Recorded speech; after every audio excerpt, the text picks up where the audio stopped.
Incredible.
Good afternoon, good evening, good morning, wherever you are, guys. I hope you're having a really, really great Sunday. Reed was first this week. And in fact, no, Anonymous Biker was first this week, saying, "Evening, handsome gentlemen." I think there's more than gentlemen here. I think there's some ladies as well. So good evening, handsome ladies as well. Captain Reed is here. So is Grey Hands. Zanombi as well. Strixty. Captain Redlack. Anarchy here as well. Ballboy12. Piney. Alvi. Angry Swan. Keyboard Dad. Hey man, good to see you, dude. Ruse here too. Spock is my homeboy. Hey. Thanks very much for being here, dude. True Blaze, Trojam, Mr. Average Joe. Mr. Average Joe, thank you for responding to my DMs earlier. Some very useful information there. Just BMT, Toasty Baps, Void Media, good evening, folks. V Rug Dush as well. Fellow Rectangle Inspectors. That sounds like a really good title, actually. We should call the mods Rectangle Inspectors. I think that's a good title. Super Hands as well, thank you for being here. Trojam 2. Tasty. Anonymous Biker, Enmushki. Jenga, Trojam as well. Handsome, he must be lying. Yeah, well, I don't know. You're a pretty handsome guy. Mangus, thank you. That man Gus, thank you so much for 3 months of subs, dude. I thoroughly appreciate you. And I hope everyone's doing really well today.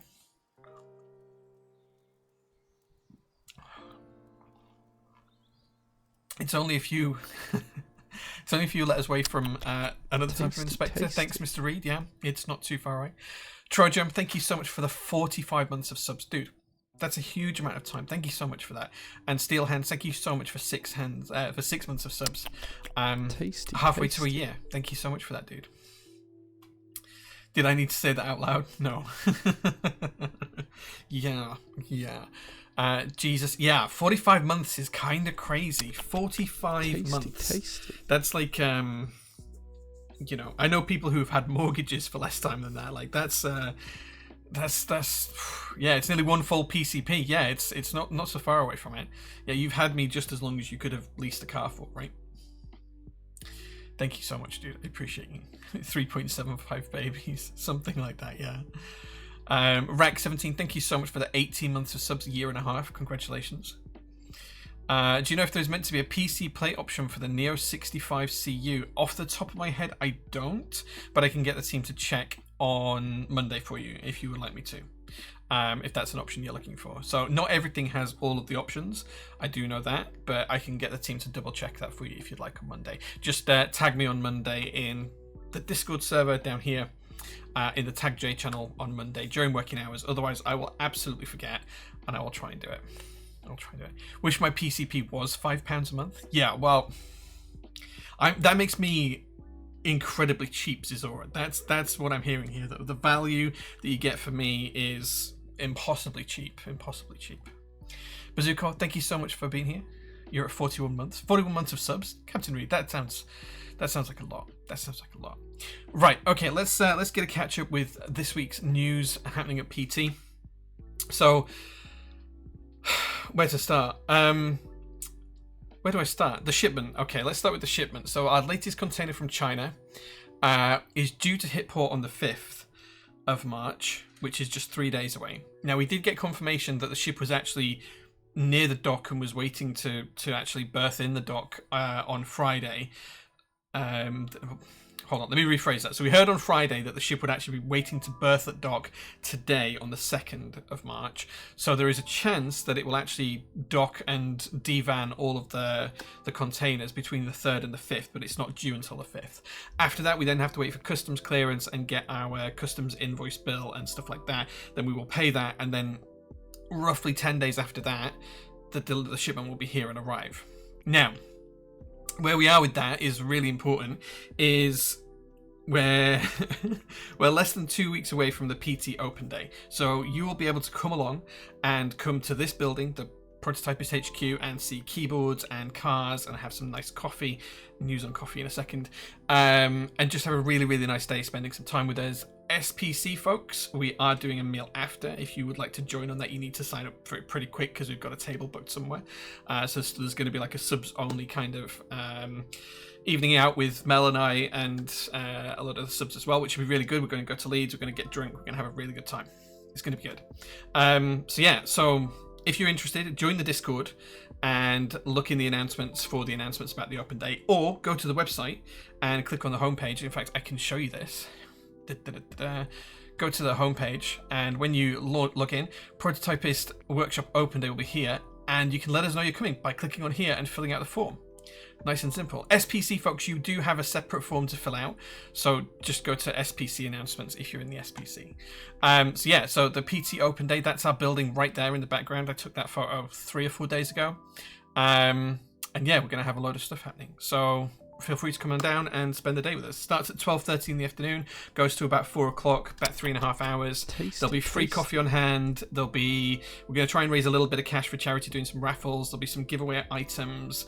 There'll be a ton of stuff going on. So yeah, we'll have some cool cars here, some cool people coming in some cool cars as well, hopefully. Tasty. And yeah, it should be a really, really nice, fun day. There'll be some big discounts on the day as well.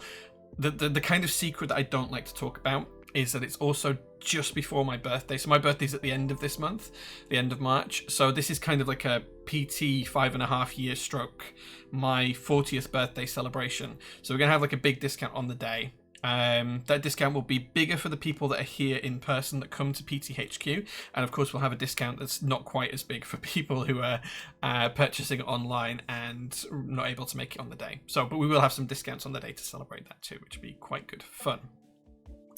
Chung Lee, thank you so much for the Prime sub. I thoroughly appreciate that. Thank you so much. And Shumi as well, thank you so much for 6 months of subs. Hello on this fine spring evening. I'm not sure it's spring yet. It doesn't feel like spring. I think it still feels like winter to me, but I haven't seen any buds on trees yet, so yeah. Imagine actually reading the fact that we have a separate form to fill out and not just filling out both. Yeah, I can't imagine who would possibly do that, or people who can't read, but it is there. If we buy something on the day, can we donate shipping costs to charity? Absolutely, Void Media. We are going to be raising money on the day for Macmillan Cancer Support. So for those that don't know, my mum died in 2018, and Macmillan was the kind of hospice where she spent her last few days, and every year I try and do something for them.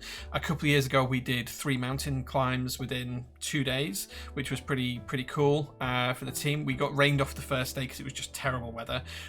Mel came out in my old Subaru as like support vehicle with like hot coffees and treats and stuff and bandages and whatever else we needed.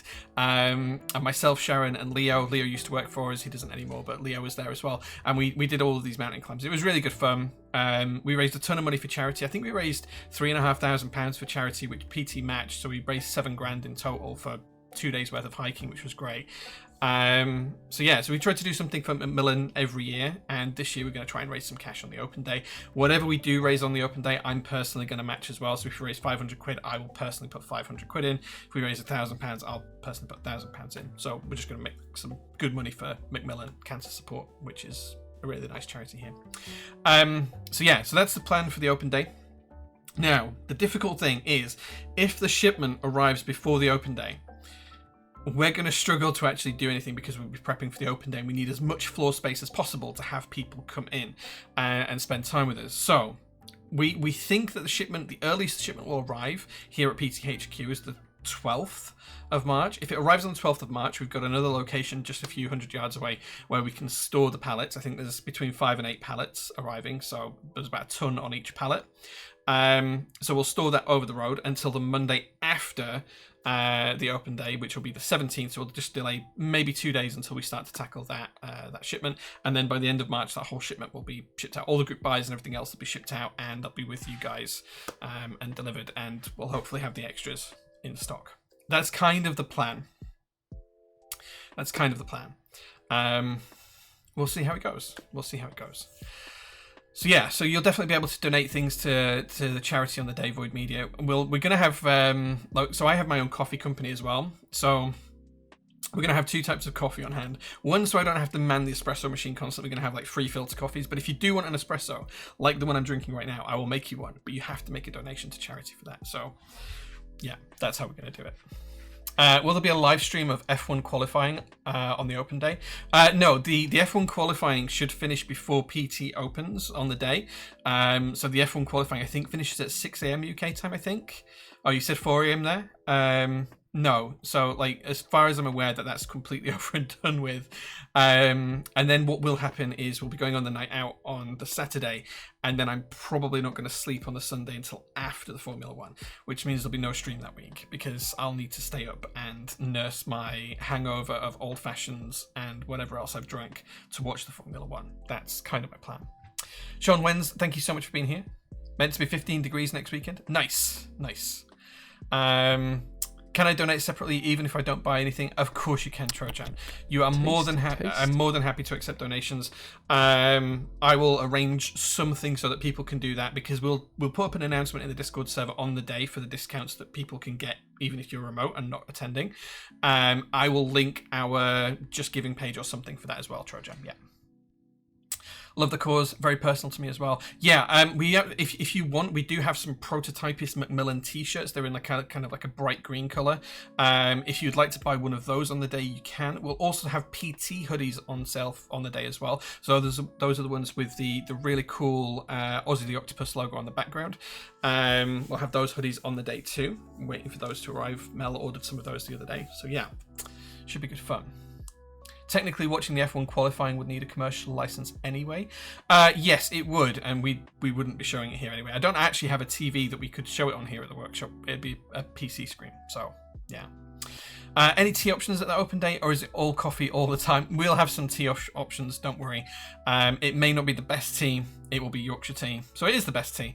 But we'll make sure there's some tea there available. Yes, that's more than fine.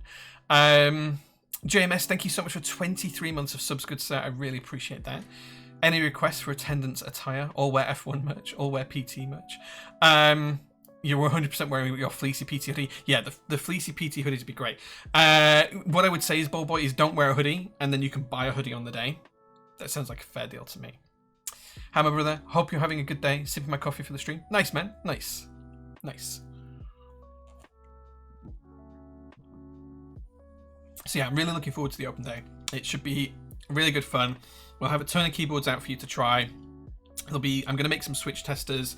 We're going to have the laser running while you guys are here.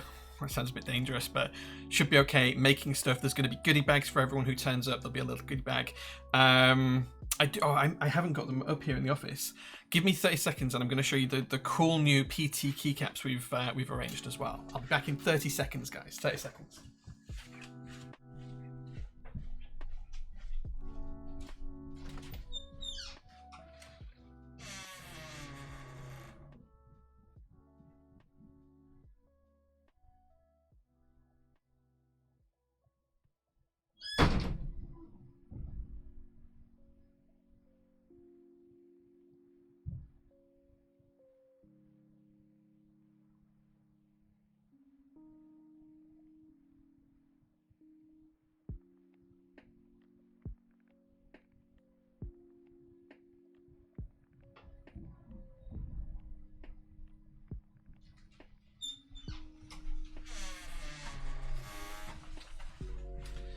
Okay, so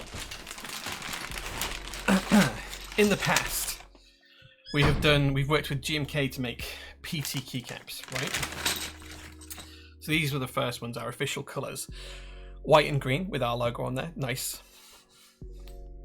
Then when we did the Blackout JO2, we had these ones made, black and grey.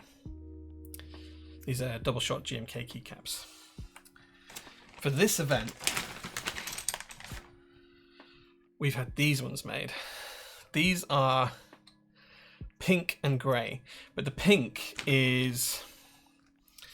Oh, let me turn that off. The pink is kind of like a marble effect. So you should be able to see that there's kind of like a marble effect on the pink keycaps. These came out so good. Super, super cool. And the even cooler thing about these, and I don't know if this is going to show up on stream because, well, it might be a bit too bright in here, but these are UV reactive. So you can kind of see. Let me turn off the big lights and I'll show you these properly.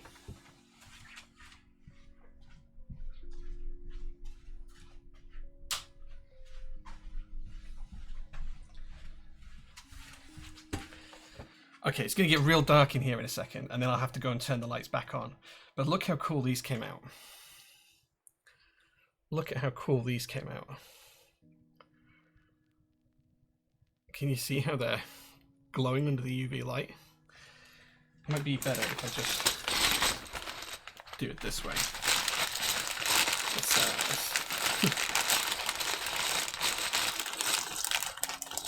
Let's show you like a bulk of them all at once. Look how cool these came out. Look how fluorescent they are. This is just so cool.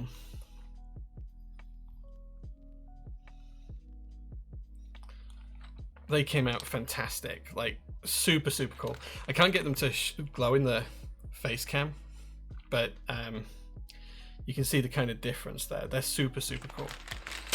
They're super cool. Right, let's get the lights back on.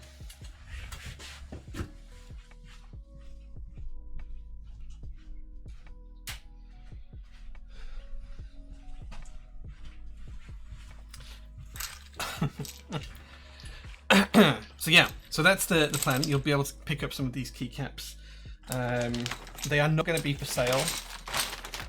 So if you don't come to the open day, you'll never get a chance to get one of the pink glow-in-the-dark keycaps. That's it. Pink ones, should have guessed. Yeah.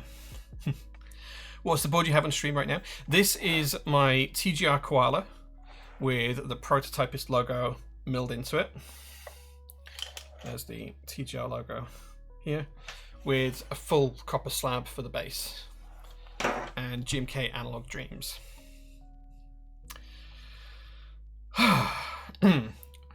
Would love to contribute to the cause. Watch out for that on Discord. Thanks, man. I appreciate that. Laser beams. Yeah. If you have a pink hoodie, I wish I had a fleecy hoodie. Do I have a PT t-shirt and might do a bright shirt? Nice. Yeah. We don't have a pink hoodie, and we won't have a pink hoodie on the day. They'll be black with the PT kind of like PT logo here, and then the Aussie the Octopus logo on the back. So yeah. Really need to see if I can get to the open day. Dude, it'd be great to see you. It'd be great to see you. Lazy Keiko, thanks for being here, man. Can't attend the open day, but I need that PT keycap. The pink ones, I am being really firm on this. They are only for people who come on the day. I'm being really firm on that, even though I have like 2,000 of them, just because I want to have something special for people who come on the day. So yeah. You've only got the grey on black. Yeah, the grey on black one's really cool. And the original white and green ones, kind of like, these were, when did we order these? Is the date on the bag? Wow, 2021 we ordered those, 4 years ago. 4th of April 2021. The pink ones were really quick actually. I ordered them on the 15th of February. They were produced on the 17th of February, and then I got them on the 23rd of February, which is super quick. Super quick. Needed to find a proxy who's attending who can grab an extra set. Well, I'm afraid that won't be allowed. One each or as many as you can secrete about your person. There'll be a goodie bag for everyone. You'll come in, you'll be able to pick up like a goodie bag, and they'll be in there. They'll be in there. How many of you actually have black lights in your room to actually see this? Well, even if not, they have this cool kind of like, this is the cap that we modeled it on. This was like the sample cap for it. They have this cool marbled effect anyway, so they're pretty cool. They're pretty cool.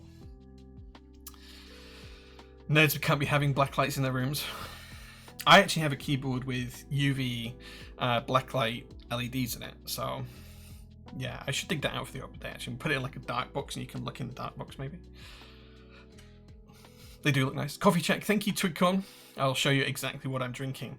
So I have a coffee company as well, Jay's Roastery. I'm currently drinking Fiction Blend. Excuse me. You can buy whole beans in 250, 500 or 1 kilogram bags. You can get a discount if you buy it on a subscription. And there's all of the tasting notes here, brewing notes as well, depending on whether you want espresso or pour over, and delivery information as well. So yeah, that's what we're drinking. That's Jay's Roastery.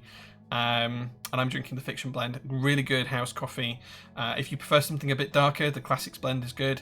And if you prefer something with more fruity type notes, like a plummy note with a citrusy aftertaste, then the Sci-Fi Blend might be what you're looking for. So yeah, that's the coffee. Bring the wife for an extra one. Well, yeah. Drinking classic at the minute is very nice. So I like a dark coffee. Most people don't like a dark coffee. A lot of people like a light coffee, which is great, and that's fine. But I prefer a dark roast. Although saying that, I drink pretty much exclusively Fiction Blend these days. Got any new blends coming in? Yeah, we're going to have... I'm not sure if it's going to be in March or if it's going to be in April. But we will have the True Crime, which is going to be our decaf option. We're just going through a whole process of making sure that it's tested properly, that we're washing it in the right way, and just making sure I'm comfortable with the flavor profile before we go any further with it. There's probably another 30 or 40 hours worth of work to get through all of that and make sure it's ready to go on sale. So yes, it will happen. It will be a decaf. We also have planned for the summer, after the next harvests arrive in the UK, some single origins as well. So we're going to have some kind of single origin stuff. So yeah. What's the process you're using on the True Crime? I will share that once it's finalized, Super Hands. We're going through like some final taste tests, not this week, next week, just before the open day actually. So if you come to the open day, I might be able to tell you, and I'll try and have some here on the open day as well, if we can roast any in time. But I'll share all of that. It'll be all on the pages when it goes live and it's for sale. So yeah. But yeah, and then some single origins we're planning on having. They're probably going to be June, July time. So yeah.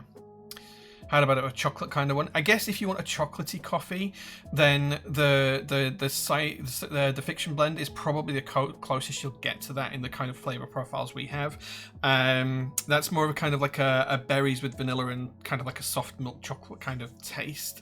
So yeah, so I'd probably recommend going for that. Is my voice out of sync? Shouldn't be.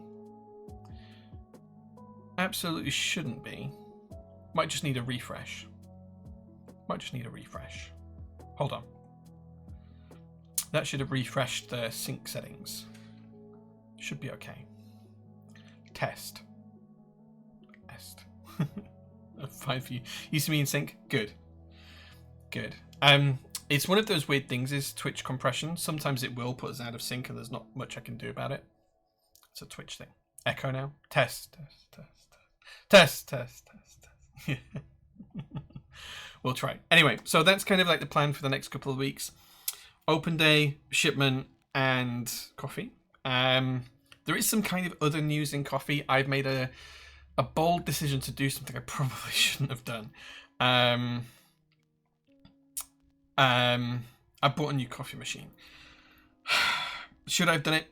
Probably not. Will it be here for the open day? Yes. Will it make the open day easier if everyone wants espresso drinks? Yes. So yeah, I decided to spoil myself. It's my birthday treat to myself. So we're gonna have an ACS Vostok here, 2 groups, so 2 levers. It's gonna be a lever machine again, and that should be arriving Tuesday or Wednesday. It does mean that I have to change a lot of the setup here to accommodate it, which is probably about half a day's work. But I'll probably do that on Tuesday night after work and spend 4 or 5 hours on that. So yeah. The coffee shop arc is kind of this is kind of like the step towards a coffee shop, because basically the Vostok is very much a commercial machine. Luckily we have 3-phase already in the workshop and it's going to be fine to power it. But the Vostok is very much a commercial machine, and I do want to have a physical presence of coffee shop. Our coffee is available in coffee shops all around the local area. Like if you come in on the day and you stop earlier on, and you go to certain coffee shops in the area, you will be drinking, you know, Jay's Roastery coffee. I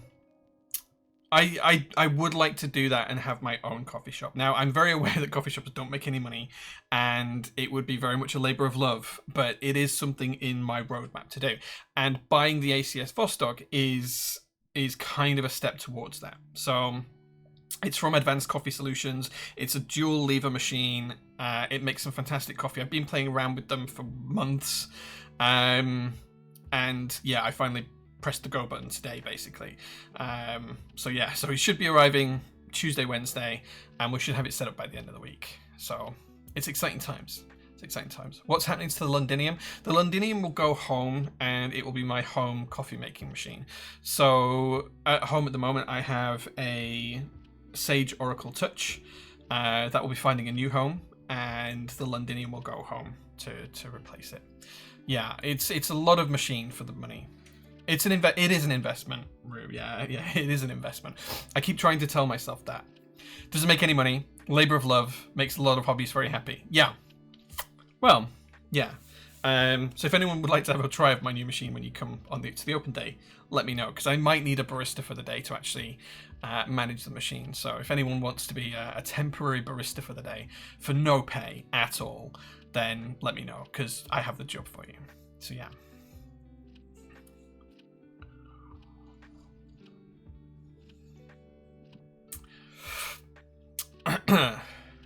Can confirm this is a good job. Yeah. The dual group is a good price. My Linnea Mini wasn't far off the cost of it. Yeah, I've been looking at a Linnea for home, and it's not quite what I want. I like the flavor profile from a lever machine and the mouthfeel of the coffee from a lever machine much more than I do from a pressure pump driven machine. That's just a personal thing. The way I've spec'd this machine is not the cheapest. It's probably about twice the cost of a Linnea Mini, but it's fine. It's fine. Let's Ham Keys. Hey man, thank you so much for being here. Appreciate it.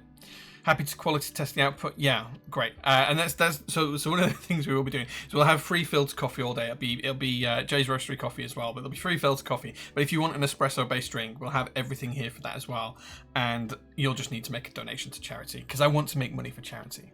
He's added all the wood. Maybe. Been having fig biscuits with my coffee. Thanks for the Chung Lee, I hope you enjoyed the fig biscuits. So I mentioned on stream last week that I'd eaten a whole packet of fig biscuits, and Chung messaged me and said, "Are these what you meant?" and kind of like sent like a packet of McVitie's, like a photograph. And I was like, "Yes, that's what I meant." So they bought them to try them out just off of that. What's your thought on the Flair line of coffee makers? They're pretty good, dude. Like, for the price, they're pretty good. I don't own one, but I've used a Flair 65 in the past to make some really good quality espresso. I like a lever-based machine. The Flair is very much a manual lever machine, whereas the ones we're talking about are hybrid lever machines. But yeah, they're a great thing for the price. Yeah, they're pretty good. They're pretty good. You've gone through 2 packs this week. Fig biscuits are no joke, man. Like, the older I get, the more I like a fig biscuit. The more I like a fig biscuit. Yeah. Right, okay, so we've talked about coffee. We've talked about the open day. If anyone's got any questions on the open day, or if there's anything you'd like to see, just do let us know. Because I want to make sure it's as much for you guys as for us as well. So yeah, I'm excited to share all of that with you. And if there's any keyboards that you know we've had or built or shared in the past on stream that you want to see on the day, let me know and we'll make sure that's available. We'll have all of the switches we've got in stock in testers, so you'll be able to test them out. I need to make some tests for those. Fig rolls, yeah, fig rolls, give them a try. They're my favorite. Very nostalgic. Yeah, they're great with a cup of coffee. You have me interested. Must give figs a try. So, I don't know how we've digressed onto this, but figs are one of my favorite things about Christmas. Like, every year at Christmas, we get these kind of like fermented figs, and they're amazing with cheese and port and whatever else. And I absolutely adore them. They're gooey and tasty and just really, really nice. Fig rolls were kind of like the biscuit that I grew up on, that I didn't want when I was a child. I always wanted, like, you know, like a Garibaldi with the raisins in, or a custard cream with the custard in. No, we ended up having fig biscuits quite a lot at my grandparents' house, and I've kind of started buying them maybe in the last 5 years after not having them for 20 years, because I wanted that nostalgic taste, and yeah, I've just kind of got used to it. Figgy pudding, yeah, so figgy pudding is just another name for Christmas pudding here in the UK. Although most people don't put figs in Christmas pudding anymore, we still do. It's really nice. It's really nice. Thanks very much for being here. Get back to work. Nice. Calpol sandwiches, dude. Yeah, like we actually tried that when we were kids. Calpol sandwiches and Bonjela sandwiches neither work, and it doesn't matter if you use brown or white bread. It doesn't matter if you use brown or white bread. Pink Panther wafers, yeah, I wasn't a fan. Like, they were fine. Like, I'd eat them if they were there, but they were never my jam. I do like a Tunnux wafer, though. I'm a big fan of a Tunnux wafer. Big fan of a Tunnux wafer. This is a sign you're officially old, Jay. Denabix, dude, I'm old. Like literally, in less than 4 weeks, I will be 40 years of age. That is old by anyone's standard. There are grey hairs popping through my beard now, and I have 2 grey hairs on this temple, which are starting to show. So I am getting old, yeah. Thought Twix as you go to. So Twix is a chocolate bar. Twix is not a biscuit. Twix is a chocolate bar that has biscuit in it. It's not a biscuit. There is a difference. There is a difference. Cries in 42. Super Hens. So actually, someone told me not so long back that you're as young as the person you're feeling. So luckily, my wife is nearly 10 years younger than me. True story. So yeah, still a young pup. I'm 49 in May, dude. Great age. Gemma, hey man, thanks for being here. If you're old, I mentioned Gemma. You are literally weeks older than me. It's weeks. It's not even worth it. I was always under the impression that figgy pudding was different to a Christmas pudding, to be honest. Oh, I may be wrong then, Jenga. I may be wrong. Lotus Biscoff. I bought 300 Lotus Biscoff biscuits the other day because Mel loves them at the workshop. So, yeah, so there will be Lotus Biscoff biscuits here on the day as well at the opening day. What have you got planned for your midlife crisis? I just bought a coffee machine for $7,500, so let's go with that. 28 and I've had grey hair since I was 17. I'm worried AF is about my hair. So, contrary to popular belief, everyone seems to think that I wear a hat because I'm bald. That's not true. Like, I have a full head of hair, and most people tend not to believe me, but like, I have a full head of hair. I'm not thinning or anything like that. I'm not really receding yet. Tasty. I am very, very lucky when it comes to my hair, but I do have a couple of greys coming through. There is one dead center in my head, like here as well, and there's a couple in my temples. But yeah, I am very, very lucky when it comes to hair, and I'm very aware of it. Touch wood, that will remain. Let's get my hat back on. 1 month old PT baby. Nice, Mr. Ozkilane. Thank you for being here. Pull out the grey hairs. Do you know? I don't. I do find that my beard hairs, the grey ones, fall out more often than the darker ones. So sometimes I'll have, like, when I have my beard trimmed, it will all of a sudden go from being quite grey, because it's getting quite grey now where it needs a trim, to having very few greys in. But yeah. I'm definitely getting tasty. Jay feeling he needs to prove he has hair was not on my bingo card for this evening. Dude, so 2 people called me out on Instagram this week. So 2 people replied to my Insta stories and they said, why do you always wear hats in your stream? They worded it very differently, but the basic premise of both of them was, are you bald under your hat? And it was like, no, like, far from it. Why do you always wear a hat then? And it's like, because if I don't, I hate my hair when it feels greasy. I don't like to put product in it. It generally, if I brush it in the morning, it styles quite nicely. And I may put like a light product in it if I'm going out somewhere.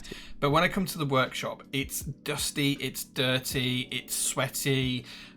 If you've never unpacked pallets from China, there's a certain grease to pallets from China that are somewhat slippery yet dry and dusty. It dries your skin out, but yet it's somewhat greasy at the same time. Your hands get black and it gets in your hair and it doesn't smell great.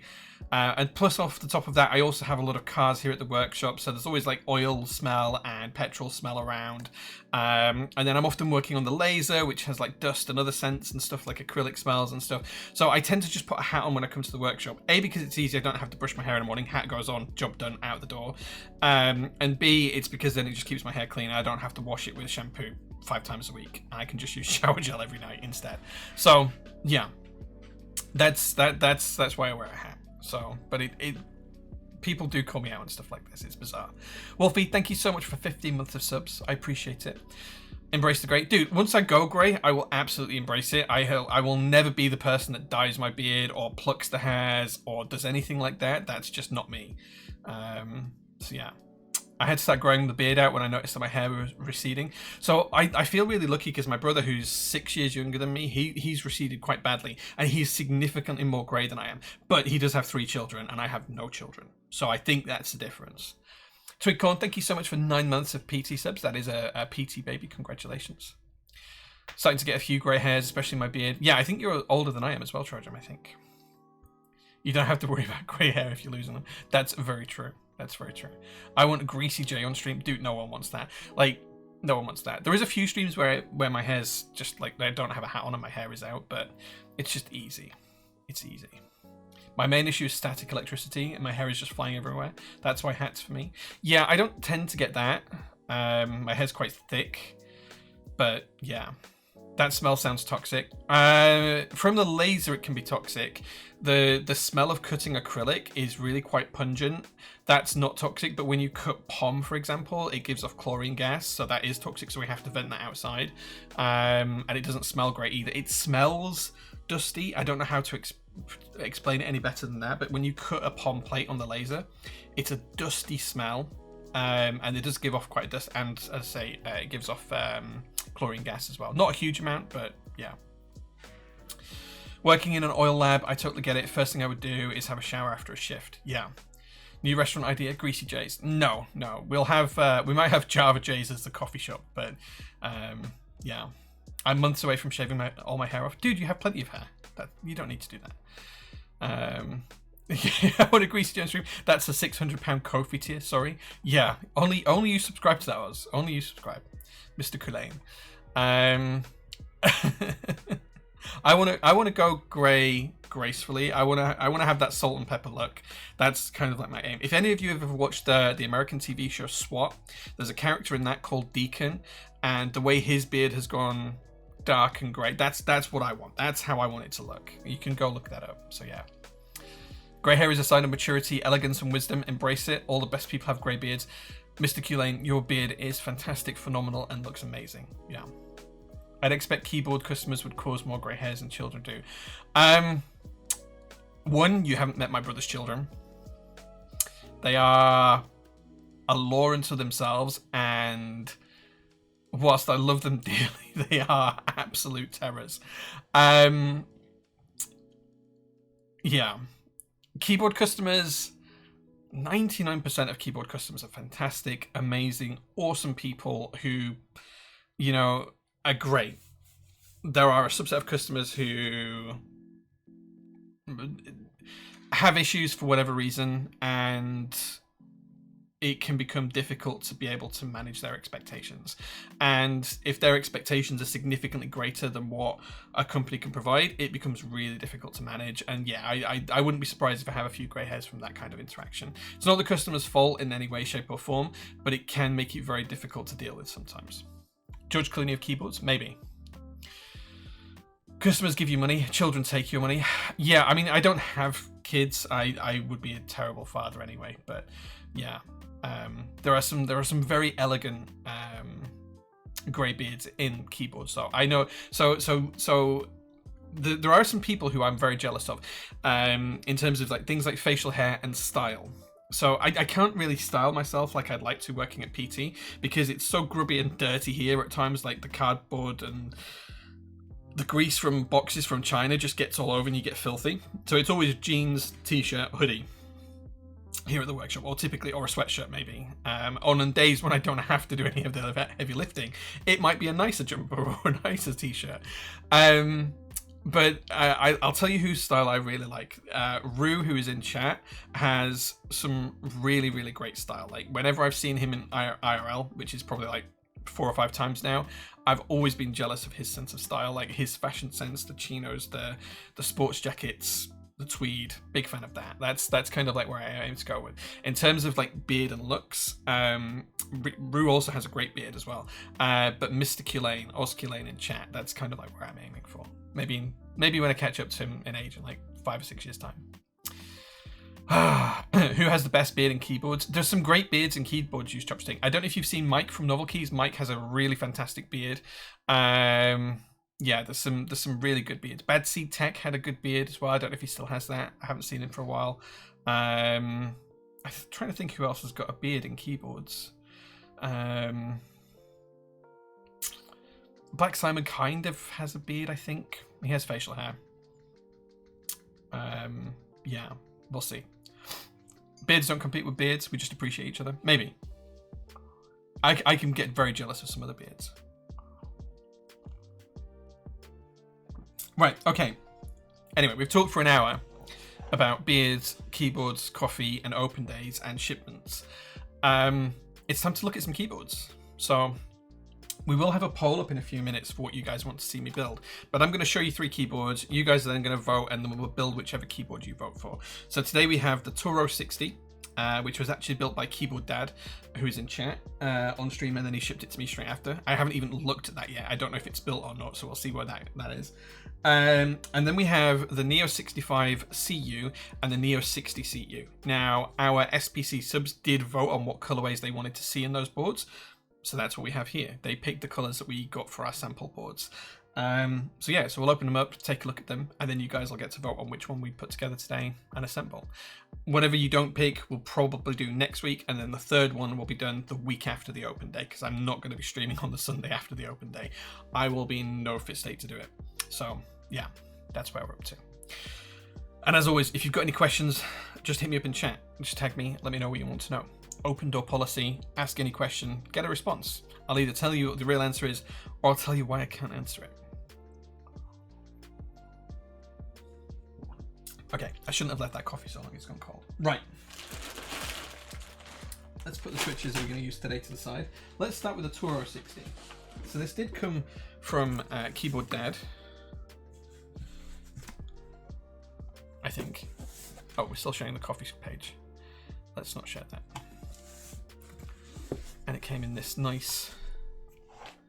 Oh man, I've just got keycaps everywhere now. I've got all these PT keycaps blocking space over here. Right, there we go. Came in this nice yellow colour carry case.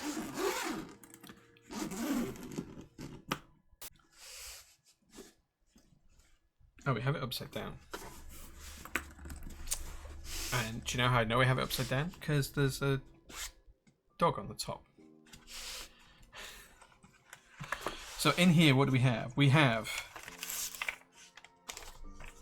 an O-ring in an electric blue. That's a really cool color for an O-ring. We were so boring when I did O-rings for past PT projects. We just used standard clear silicone. But that's a really cool electric blue. I'm such a boring person when it comes to stuff like that. Oh, we have a note here. What's the note? Do I need to read this first? Oh, okay. Okay, the O-ring included can be cut into pieces and installed in the cutout of the edges in the case as a forced brake model. This is optional and can be done to improve the acoustic. Nice. The USB included contains the latest firmware and JSON files. Nice, okay, cool. So we don't need that, but I'll put that to one side. You can tell I haven't prepped for this stream at all. So, here we have a hot swap PCB. We have what looks like a bunch of plates. Oh wow, we have almost every plate style here. So we have a POM plate. We have a very flexible acrylic plate. We have a woven carbon fiber plate. This is the matte finish, which is really nice. It is the same manufacturer, yes. We have an aluminium plate. There's the USB. And in here will be the keyboard, so let's take a look. So here is the Toro60.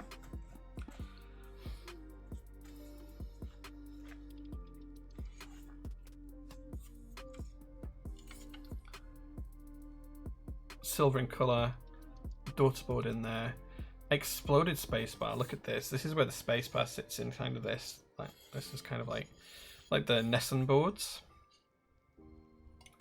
And then flipping it over. This is quite possibly one of the cutest weights in all of keyboards right now. Look at that. Look how cute he is. Look how cute. Yeah, it is Kazewa, yeah. This board's got some really cool curves on it. It's really hard to show you, but look at the curves on here. Super, super nice. All curvy, all chamfered. Super, super nice and super, super cute. The weight is the bit I like the least. Ducks for cover. It's a lovely board in terms of the actual design. It's so cool in terms of how the curves all meet, and it's really difficult to show you. But like the curves here that meet, really nice, really, really nice. In fact, it's easy to show you without showing you the curves because you can see here how it gets thicker into the corners. If you look at where the split line is for the top and bottom case, it gets thicker into the corners. Can you see how it gets thicker and wider into the corners? Really, really nice. So that's the Toro60. That is option one. Tasty, tasty. Bol, thank you so much for the raid, dude. Welcome everyone who's part of Bol's keyboard crew. We've just been taking a look at the Toro60, and in a minute we're going to vote on what keyboard we're going to build today. Okay, so next up we have the Neo boards. These are the new CU Neo boards. Hey man, thanks for being here. I'm going to take these out of the boxes actually, it might be a bit easier. I don't know which is which. So this could be the 65 or the 60, we'll see as we open it.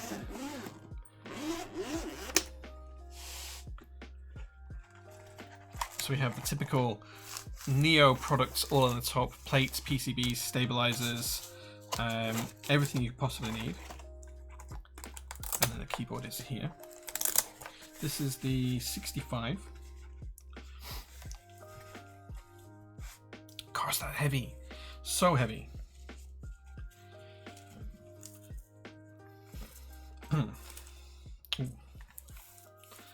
So this is the Neo65 CU in teal, which is a really cool color. And look at that bass. This is a chunk. So the whole bass is copper. It's then got this PVD black part to it as well. Look at these nice curves here. What a beautiful piece of kit. Logo in the back. Camera, please. Focus. There we go.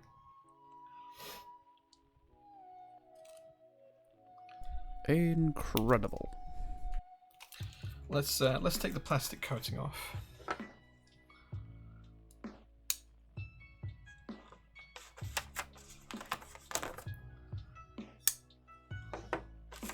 It's a little bit darker than the TGR. The TGR is much more of a brighter green. I'd say this was darker but richer, if that makes sense.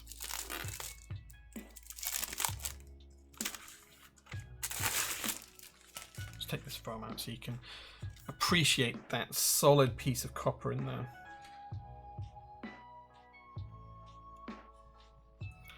Look at these curves as well. You couldn't see this before through the packet, but look how nice that swirl, that hip there is the reverse hip shape leading into this curve here. Super, super nice. Super nice. And look at this black PVD finish. Look how shiny that is. You can see the whole room. Here you go, like.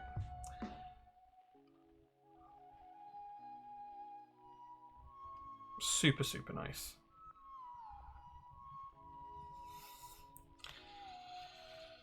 What a keyboard that is. That's so heavy as well. Like, I have batteries for my scales now. Let's see how heavy this is, because this is super chunky. Let's see if we can weigh this. So this is give ourselves a bit more space. This is 2.2 kilos, just about 2.15 kilos, which for those of you abroad is 4 pounds 12 ounces. Just about 4 pounds 12 ounces. So when it's built, it'll be probably 5 pounds. Super, super cool. Super beautiful.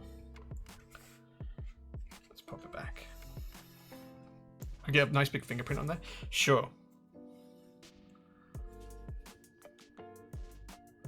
It's really hard to see. There is a huge fingerprint there, but it's not showing it up very well on camera.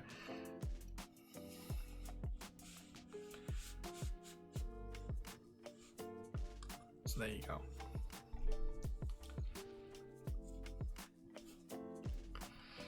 I'm even more excited for mine to arrive. Nice. Yeah, these are super cool boards. Okay, so we've taken a look at the 65. Let's take a look at the 60.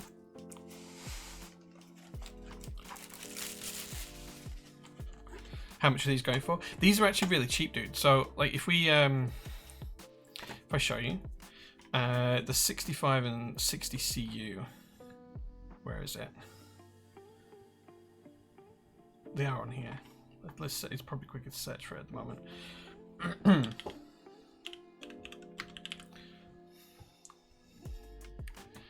So they're £162, including VAT, £135 not including VAT, but changing some of the colours and things will add some slight costs. Like if you go for the copper bottom over the brass bottom, it's an extra £12.50 plus VAT. Hot swap and tri-mode PCBs add a small amount to it as well, and some of the plates add a cost as well. So realistically, you're talking under 200 quid. Like you're talking around 200 quid for that spec. It's unbelievably cheap.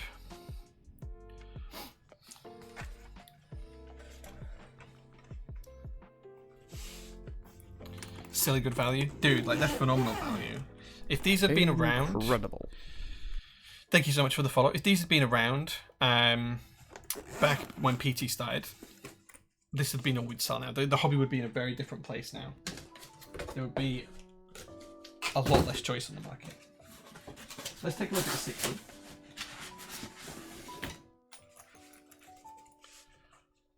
the CU, it's for the copper version. So CU is the scientific notation for copper, and they're designed to have the copper. You can have brass or copper bases, but the CU is named after the copper base.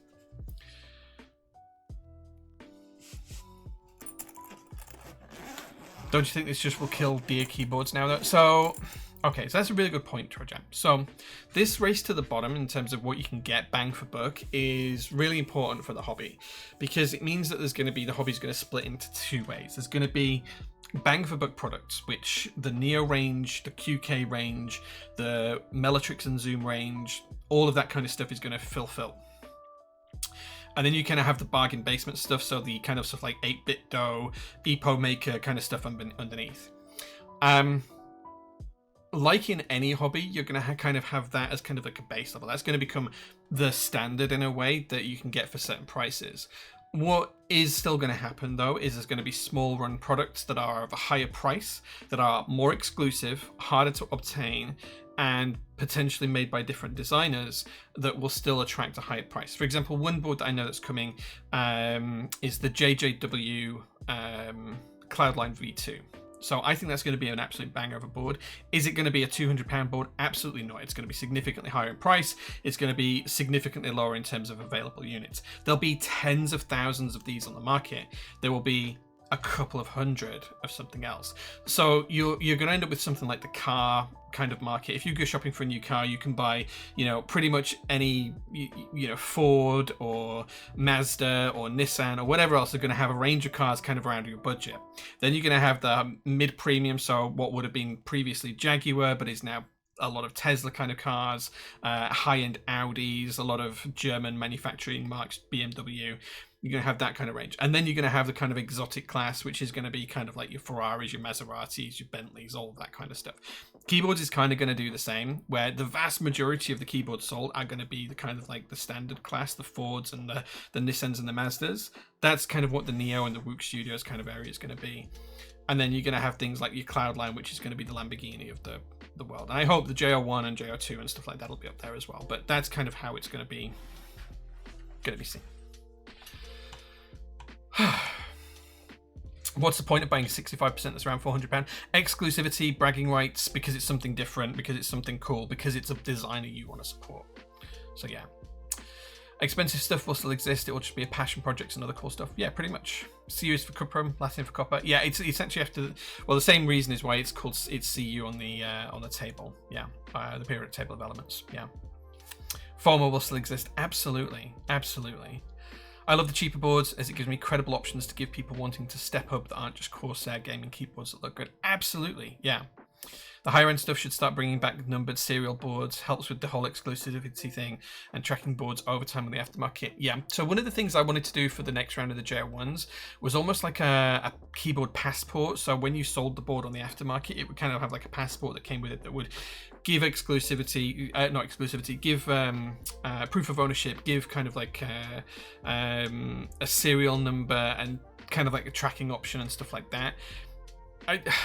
If we can do it, we will. I don't know. It's something I want to investigate. So, yeah. If anything, it might be the mid-range stuff that suffers. Absolutely. Yeah. Your JO2 is up there. Thanks, man. I appreciate it. Wonder how it sound with the felt. Well, when you come on the open day, you can buy some of the felt, Mr. Reed. Why is there so little choice sizes for the full-size layout? Because people don't tend to buy it, Oswin. Like, it objectively sells poorly compared to other layouts. I have a few full-size keyboards. The Seal that ran not too long back, the QK101, there's the Vertex Intro. There's been some fantastic full-size keyboards, but the sales numbers show that people don't want them as much.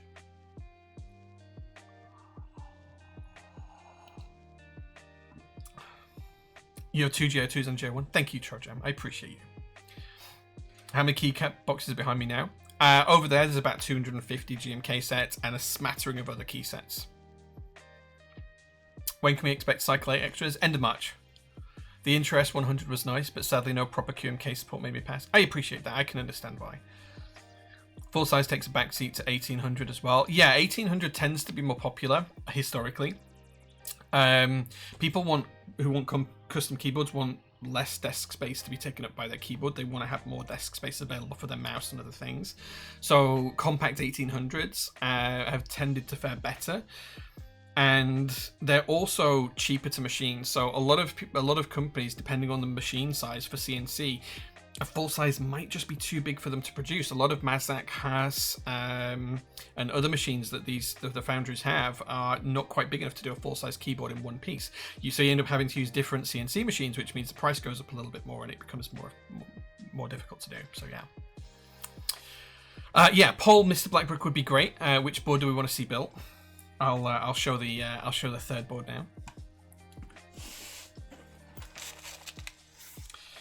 So here is the Neo60 CU. I can't remember what color you guys picked for this. Ugh. Buy smaller keyboards to make me look bigger. Oh, this is the black. This is the HHKB version as well, look. This is really nice. Again, the copper base with the black. Let's take the film off and take a proper look. It is the Nebula, yeah.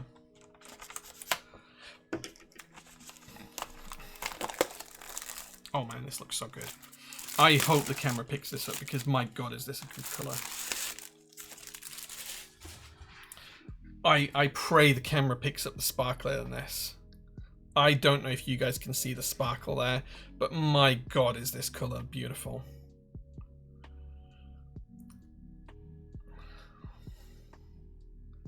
I pray that the camera picks up that.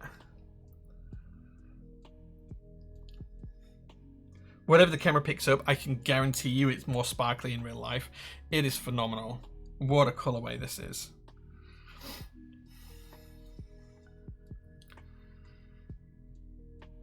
So there we go. So those are the three boards. We have the Neo60 CU in HHKB with the nebula finish. We have the teal Neo65 CU. Or we have the Toro60. You guys there'll be a poll up in a second that Mr. Blackbrook is making, and you guys can pick which you'd like to see. Nebula, yeah. Oh, Nebula, this is what I want, and it's HKB too, even better. Yeah, it's nice. Sparkle. Only one. Would be nice if you built the 260s in the same way, then we can compare them. I don't have the time to build two today, Rue. I will build the other one next week, whichever you guys pick next week. GMK Cosmos on this. Cosmos is not one of the sets that I have picked to put on the board today, but I could put Cosmos on that if you do pick it on the poll. Might have to get a 60% as well. That colour looks so good. It's so good. Going with Nebula. Thanks, Jay. It is so beautiful. Combined with GMK Cosmos. Yeah, like I hadn't picked Cosmos for the key sets today. I have 6 key sets here for the poll later on once we built the board. But like, Cosmos is only over there. If we build this one, we won't even choose keycaps. I'll just get GMK Cosmos. Is it fingerprinty because of the nebula texture or just cold condensation? So it has been in the workshop, which is about 8 degrees out there today. So it's a little bit of both. The metal is cold to touch. Like, it is really cold to touch. You can see as it warms back up or cools back down, the fingerprints disappear. It's more that case than anything else.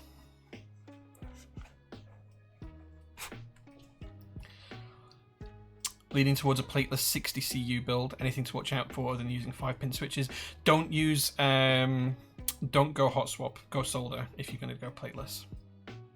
Is the Nebula a black color? It's black with sparkles in it, yeah.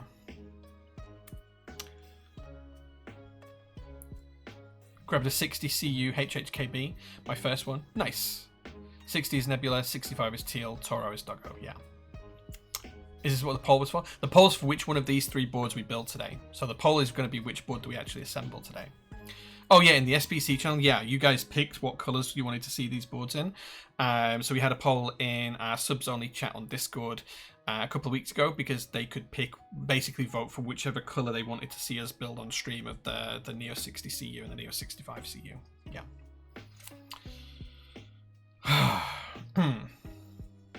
Good job, SPC. Yeah. Which key set you picked for the teal one? So I got 6 key sets out. For the teal one, I wanted to use GMK Arch, which is kind of like a good teal colorway.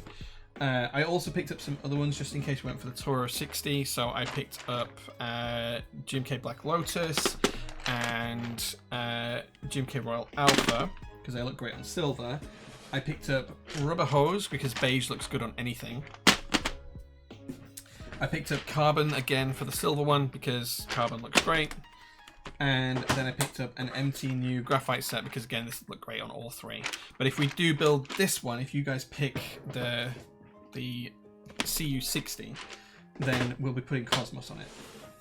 So there won't be a vote for it if we pick this board. So Neo60 is the Cosmos board. Your rigging days are done. Just have to watch the streams more, get more points, right? You only rig important polls, like ISO ones. Okay, so we're building the Neo65 CU today, great, which means I don't have to put this one away. Okay, next poll is going to be for switches. So if there is a mod around to do switches, we can do another poll for switches. This is where Blackbrook tells me he's going. The switches we have today are Gator on Inks. We also have some Oil Kings. Or we have some stock MX Browns, because people love that cherry scratch. Those are the switch choices. Hopefully there'll be a poll up in a second. If not, I'll create one. If it's not up in like 60 seconds, I'll create a poll. Black on black on black. I had a suspicion on what you guys would pick for this today. There you go, the poll's up. Thank you whoever did the poll. I appreciate you. I appreciate you. There is a right and wrong answer to this. Gotta have an out for when I disagree. Nice. Nice. Stop stealing my ideas. Dude, like, I've been making blackout keyboards for a long time. For a long, long time. Like, at least the past 3 years. Oh, gosh. Dump on MX Browns. So, MX Browns are actually unironically good. I actually have my Jane V2 CE has MX Browns in it, and it's fantastic. It's fantastic. Whoever is spending fictional money on Browns, please go kindly buy a Corsair keyboard. Nice. Nice. What's the timeline for the JR1? Slow is the timeline for the JR1. Where we're up to is the prototypes work well. I'm ready to push go. The issue I have is I want to be able to fund the whole project before I sell any of the keyboards to people. So that just means I need to recoup some funds from some other projects we've heavily invested in, such as a ton of international compatibility over a lot of group buys at the back end of last year, and other things as well. So for example, we helped buy out the international kits for GMK Darling and MT New Darling. Both GMK Darling and MT New Darling are in stock at Prototypist right now. If you order today, they'll ship on Monday, by the way. Darling available in stock is phenomenal, so go buy it. But we there was a load of projects like that where we shoved a load of money at Evil Dolch into the UK ISO kits just to get them over the line. And before I do the JR1, I want to make sure that that cash is recouped so that I can pay for the whole of production before we sell the boards in pre-order. Like, I want to pay for all of production to happen, so we know they're going to happen and they're going to be fine and they're going to move along. And that's a lot of money to invest. So until I have that capital spare, it's kind of like waiting. So I have kind of like a rough approximate internal timeline for that, but I'm not ready to share it as yet.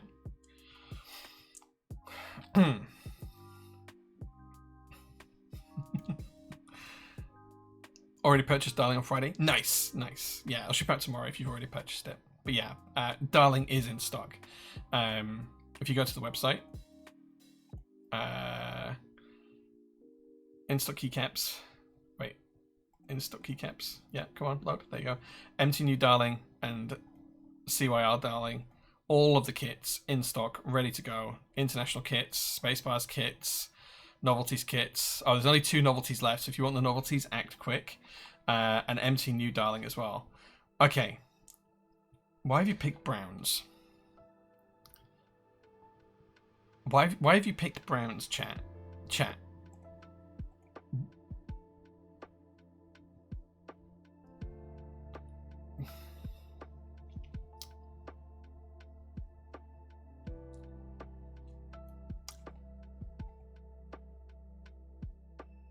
I'm just kidding. I'm just kidding. I'm just kidding. I don't want to build with browns. Why have you selected that? Who's been voting for browns?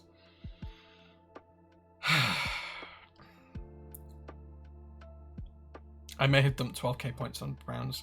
Overall chat. Pseudo install oil kings. I'm not sure if pseudo works like this. Like, there's two choices here. Either I have the integrity of listening to stream chat like we always do and we go with stream chat, or I break that integrity and I invalidate every poll we ever going to do in the future. And I just say, no, we're not doing browns.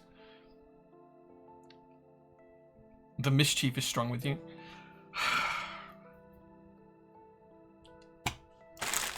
Browns it is. Browns it is. You guys asked for this, right? You guys asked for this. You guys asked for this. This is your fault. Think of democracy, Jane. Do half and half. Fuck your integrity, I messed up. Democracy wins again. I'm not angry. I'm just disappointed in you. Yeah. Disappointed. Right, let's get the build on. This is Democracy Manifest. Succulent keyboard, a succulent 60% keyboard. No, because we picked the 60 CU, that's the Nebula. We're just going to use GMK Cosmos for the keycaps.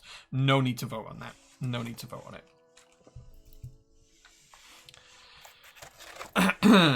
Okay, right. Let's get all of these packets out. Too many votes for browns. It wasn't even close. Like it wasn't even close.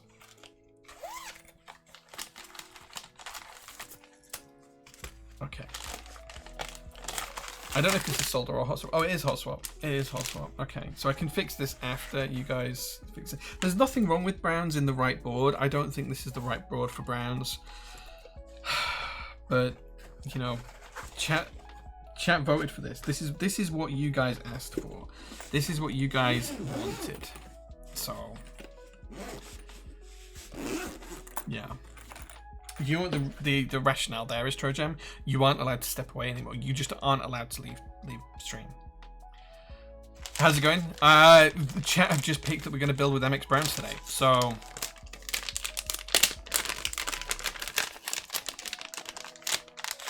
yeah, that's the thing. Yeah, it's a thing. It is what it is. But you guys have picked it. Right. Okay. So let's take a look at this objectively and get the board ready. I am going to build with a plate. I'm going to build with the POM plate. And let's give this every chance of sounding good. I tend to prefer to not use PE sheets, but I think we're going to have to here today. Wait, have I got this the right way around? Yeah. I think we're going to have to build with PE sheets today.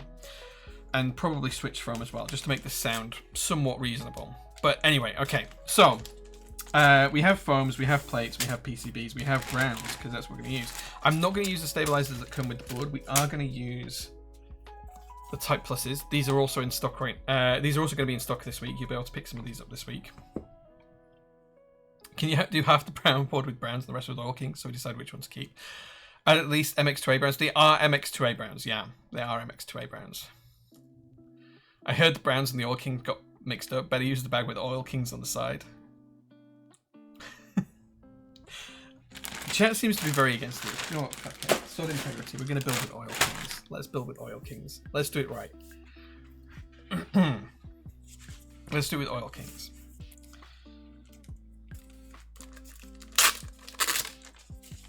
Yeah, when the Type Plus stabs do come back in, order them quick because they do go out of stock really quickly. The slippery slope into tyranny. Yeah, this is now a keyboard. I don't want to get into politics. Let's not get into politics. This is how democracy dies. Yeah, this is how falling on your sword works as well. I want my points back. Too late. Mark this moment in your calendars. No love for inks these days. Inks are great still. Inks are great. Managed to get 5 of the stabs last time. So you were the one. It was you.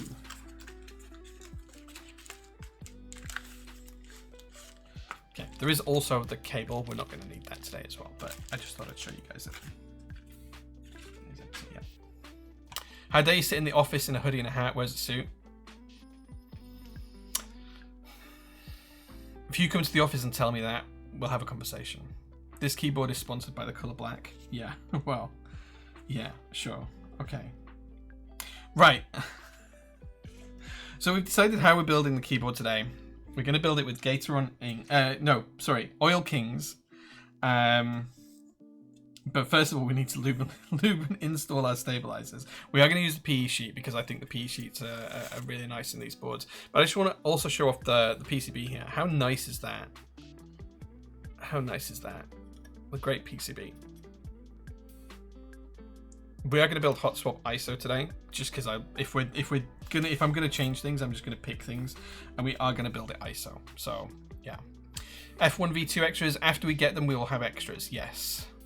At least go spray paint the plate. I don't have any paint to spray paint it with here at the workshop, I'm afraid. So it is what it is. Let's put a cloth down because I don't want to damage my desk mat. There we go. We're going to take some lubricant. There we go. And we're going to take our stabilizers and we're going to get our PCB ready as well, and some screwdrivers. ISO HHKB, interesting. Yeah, why not? Why not? Like people seem to say that you can't do ISO and HHKB. I'm going to prove you wrong. So we're going to do split backspace. Just because we're going to need to, because it's HHKB. So we're going to do split backspace. So we're only going to need an ISO enter stabilizer.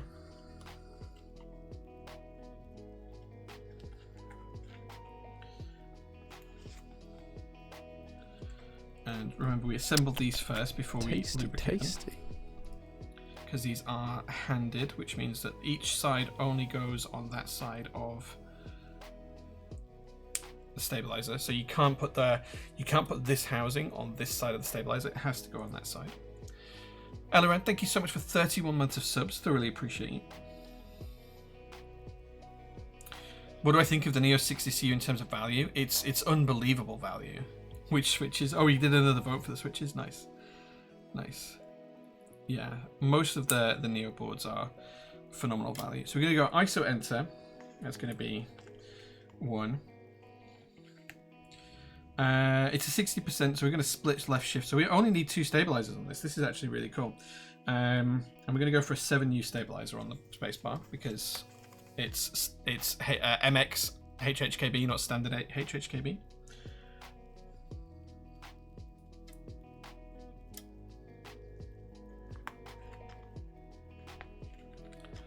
Oil Kings are winning. Oh yeah, I see Oil Kings are winning. Yeah, yeah.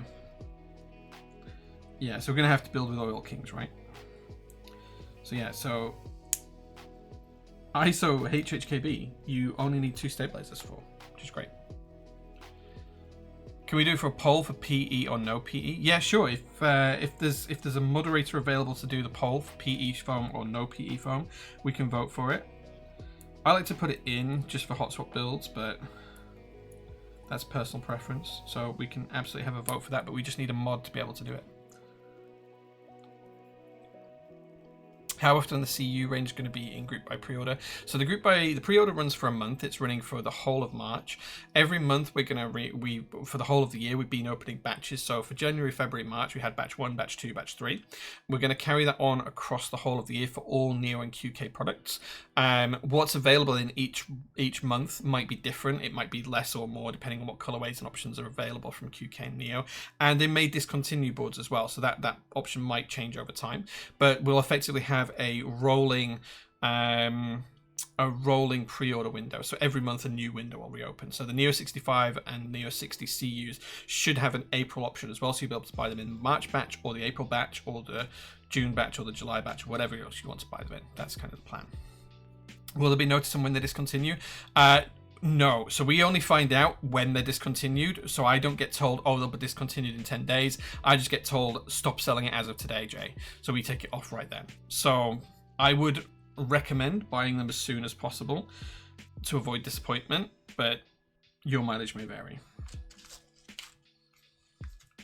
Let's see if the foam comes up while we're lubricating these, because if you guys do want to see the foam in the board, the PE sheet in the board, then I won't need to install the stabilizer shims. If you guys want to see it without the PE, then I will need to do that. So let's get these lubricated. But yeah, it's not always the easiest to tell you when things will or won't be available, because it changes over time.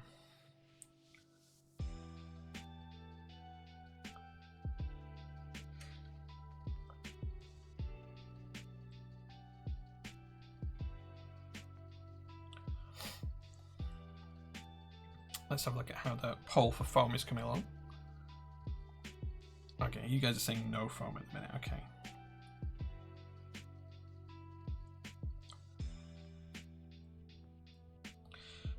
If we can't honor an order that's already placed, we'll reach out to you, because we'll be told that they can't make that colorway when it goes to manufacturing. So as soon as we know that we can't achieve your color that you've selected, we'll let you know. It's happened to a couple of orders. It happened to maybe 1 or 2 orders in the last couple of batches.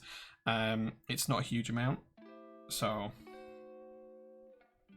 But yes, we'd let you know if we couldn't do it. Sometimes they just run out of a part and decide not to make any more of it, and because we've been selling it across the whole month, we don't know about it until then. So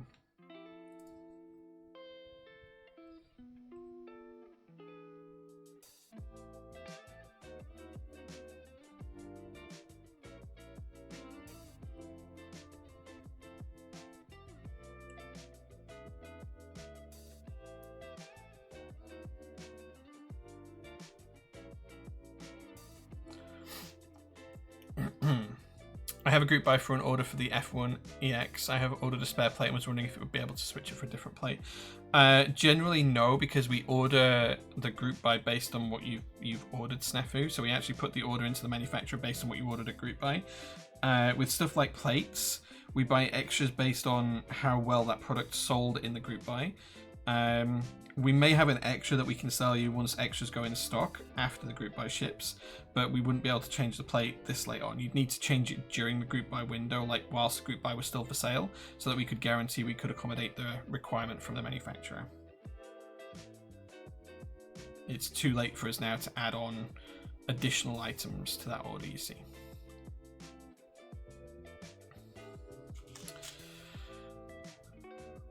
Is it okay to put shims with 1.6 sabs on 1.6 PCB? So I say shims, there's 2 types in here. You'll see that these ones, these are to stop it sounding mushy. They're just a thin piece of tape that goes on the PCB. These are the actual shims, these kind of oval shaped pieces. They are to make the PCB thicker from 1.2 millimeters to 1.6 millimeters. So it depends on what you're trying to do.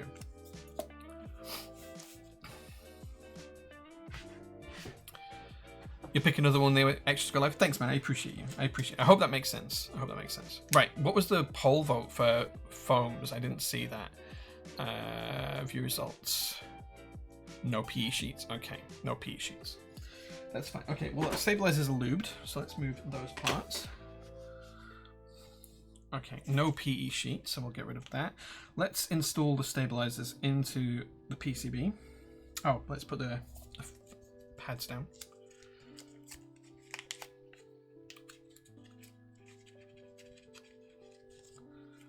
Yeah, so these are just super thin, super fine stabilizer pads.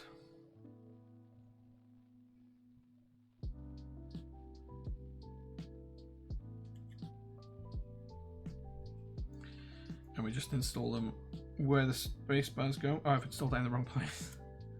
I was looking at it then thinking, I've installed that in the wrong place, haven't I? I did. Oh well, it's fine.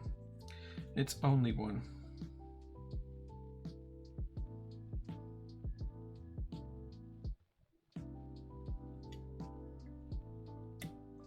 So we'll install there and there, okay. Yeah, it's just the tape part, not the shim. I misspoke when I said that. Yeah, there is a difference.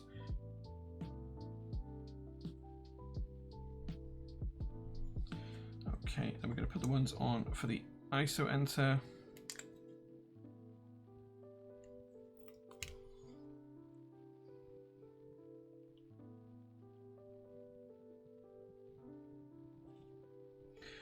And for those of you coming to our open day as well on the 15th of March, this board will be available for you to type on and have a clack on and play around with, as will all the other boards we built on stream recently.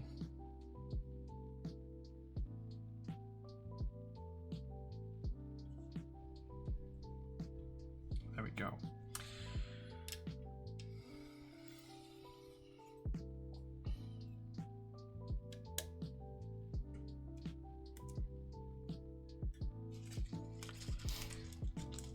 No, we're using the Type Plus stabilizers today. Can I rebuild it with browns on the open day? JQ, I will allow you to rebuild this board on the open day if you want to with browns, yes.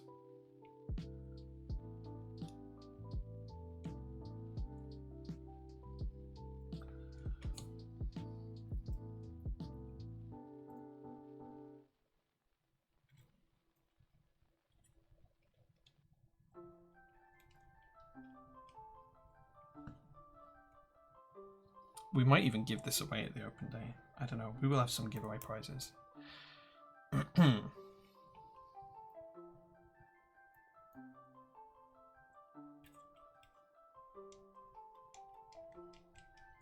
know we've got a box 75 that we're definitely giving away at the open day, and a few other things as well, so.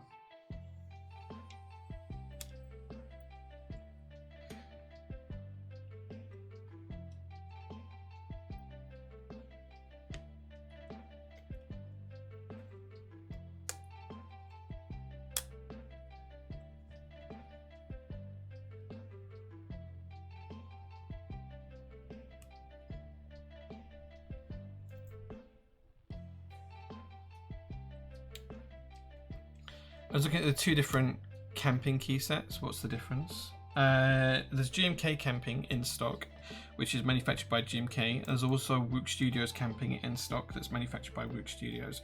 They are different manufacturers is the main thing.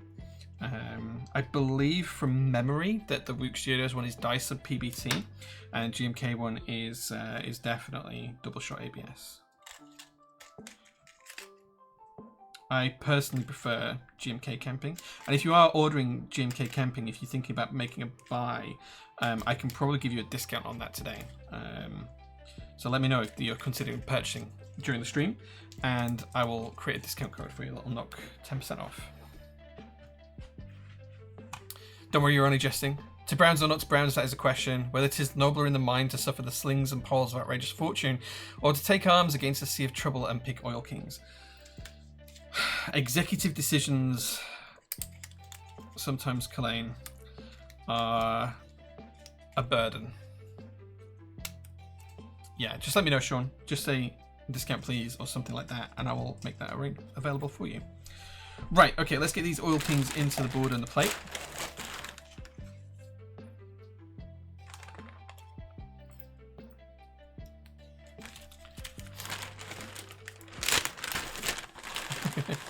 These aren't the switches you're looking for.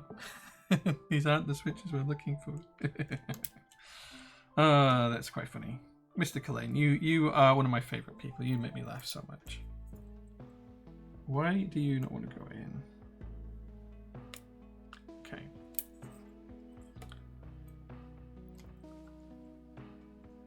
Any chance of possibility of a discount on the Metropolis M6C? Nerve, we can't do it at a discount, Big Bezel Boy. So if you don't know, for GMK Nerve, we had to buy all of the extra stock from Lube Switches because they couldn't pay GMK. I am in a massive haul of debt with GMK just to make sure that group buy was even available. I cannot afford to sell that at a discount. I hope that makes sense. But yeah, we can do a discount on the Metropolis M6C. And I'll put it up for GMK camping as well. I can probably do 10% on those. Let's create a discount for it.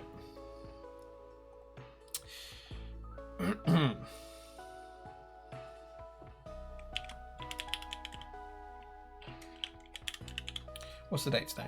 March 2nd. In fact, you know what? Let's do 15% on those two products. So Metropolis in stock. Where is it? M6C. Okay, yeah. And we're also going to do it on GMK camping.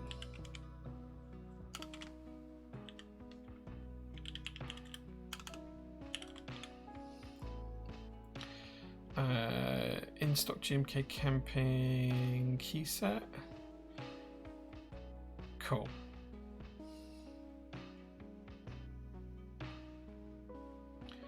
And that will finish at 23:59 tonight, UK time. Okay, cool. Right. Okay, so the discount is created. It will work on the M6C for Metropolis, or it will work on GMK camping. And here is the code.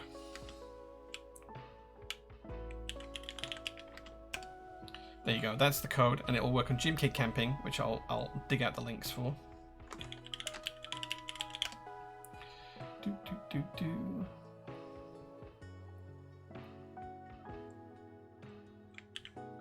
It'll work on that link and Metropolis M6C.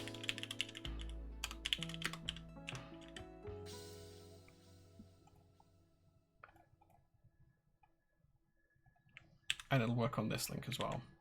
And that's 15% discount. There you go. Cool. Have fun. Buy something nice. Right, okay, so we've got one switch in. Let's carry on putting switches in and making sure everything is nice and neatly aligned.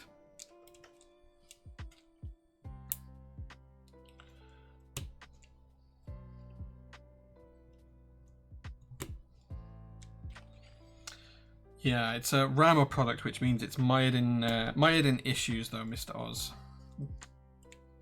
It is absolutely mired in issues.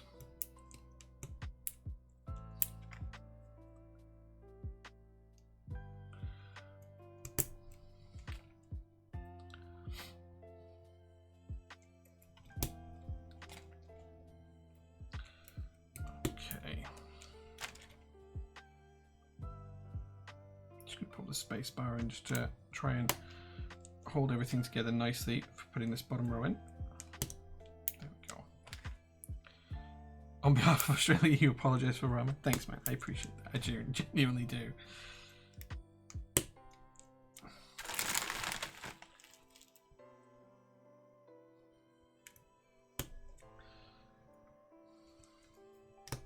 Okay. One thing I really like about the Neo boards is that the hot swap sockets hold onto 5-pin switches really well. Well, it's actually the milling on the PCB that works really nicely to hold onto switches really, really well. I know they're a bit firmer to install, but it is nice. Big Popper, thank you so much for the follow, man. I thoroughly appreciate you.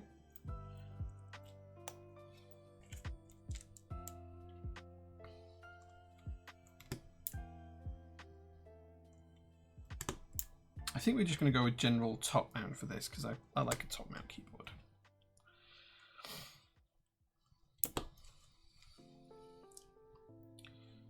What colour is the weight on the bottom? It's shiny black PVD, which I've tried to keep my fingers off somewhat successfully so far. That you can see cameras and signs and my forehead.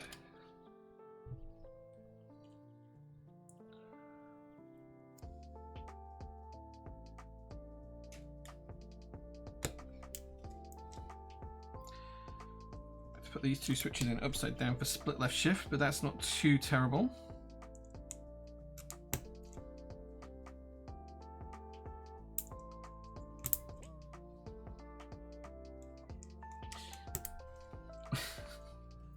It's going to take me a while to put the keycaps on the board, Mr. Reed. Yeah, it's really difficult to see in this lighting as well. This is exactly the colorway you'd go for. Yeah, it's a great choice. It's a great choice. And it's such a bargain price as well. Like, the amount of keyboard you get for your money here is just obscene.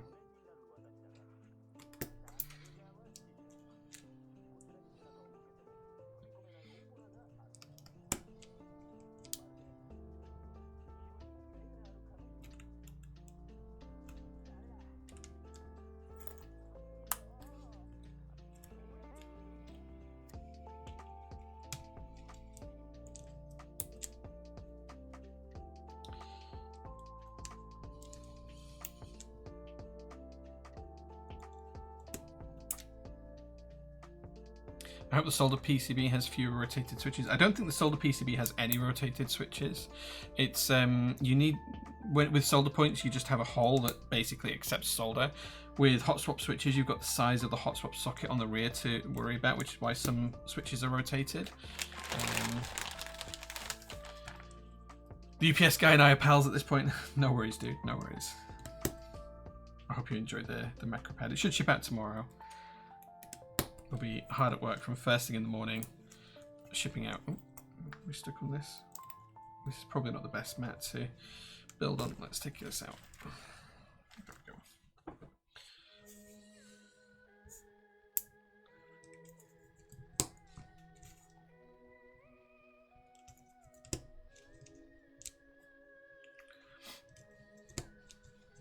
If anyone else would like a discount on anything in stock, just ask. The worst I can say is no. A lot of stuff we can do discounts on. Some things we can't, like as I said before, Nerve. I wish I could do a discount on Nerve, but it's been so expensive to just rectify that group buy that I just can't justify a discount on it, unfortunately, at the moment. Any idea who is the biggest buyer of Cherry switches in the world? Probably one of the big gaming companies, I would imagine. Cherry sell a lot of switches to large companies like that, so that's where I'd imagine. You got the camping gym case set? Nice. Discount on the macro pad, maybe? Which macro pad do you mean? Which macro pad, good sir? We can only do discounts on in-stock products. We can't do them on group buy stuff. Just bear that in mind.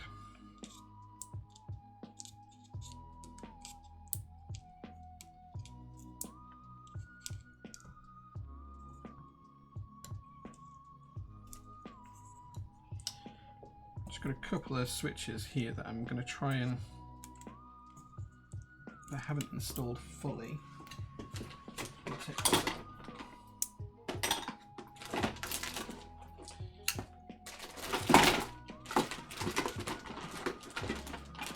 Why can I not find a switch puller?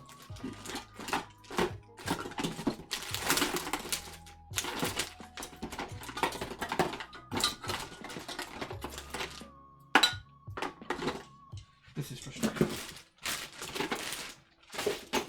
There it is, right in the bottom of the box. Yeah, there's a couple of switches just here that haven't quite installed fully. So I'm just gonna give them another push.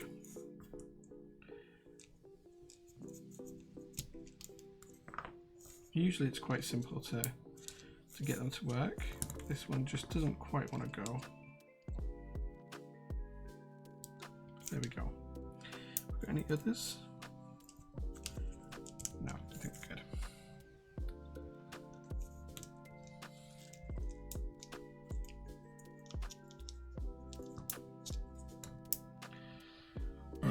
The ASCII-F group buy is over, but still up on prototypers. Is this right? Yeah, I'll shut Monday morning when the team get back into the office. No one's at work on the weekends, so no one's there to close it down. So it'll close on Monday as soon as people get back into the office.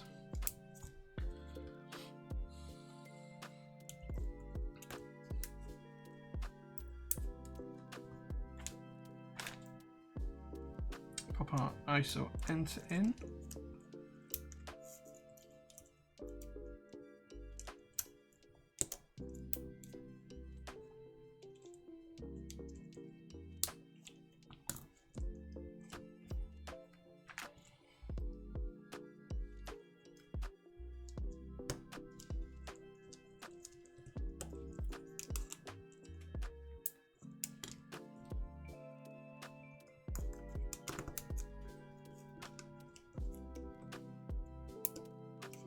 There we go. That is the PCB all assembled with the switches ready for the build.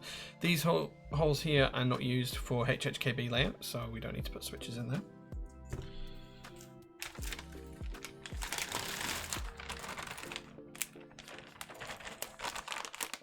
Which color do people like the most? Personally, I think the Wook Studios ones. We actually have some of these to go in stock. I don't know if they're listed right now, but these ones are probably easiest to use on the market. We do have quite a few of them to go in stock if they're not already listed on the website though. Right, okay, let's get this all in the board.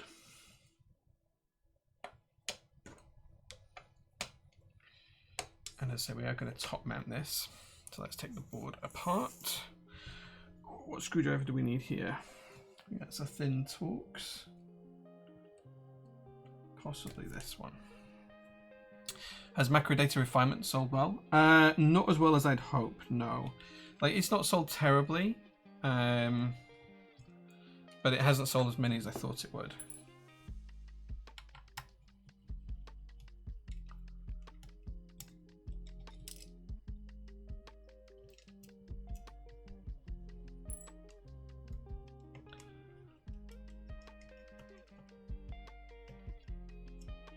I put control on caps lock.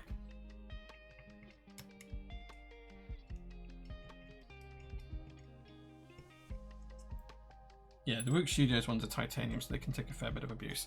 That's the top case off, nice and simple. And as you can see, the bottom case is just a huge, I can't even pick it up with one hand. It's a huge slab of copper, absolutely beautiful, super chunky and super nicely milled. Let's get the plate and PCB ready for top mounting. And then let's just find a little baggie of screws for top mounting. Oh, do we have gasket options here? Oh, we do have gasket options. Should we instead go for a PCB mount option? Or should we stick to top mount? Let's do a PCB mount. I'm excited for a PCB mount. So let's do that. Let's just take this out of here. Oh, actually, the HHKB is not as large as I thought it was. We actually have space for another switch here. So we can put 2 more switches in. I thought the HHKB blockers were bigger when I visually looked at the board.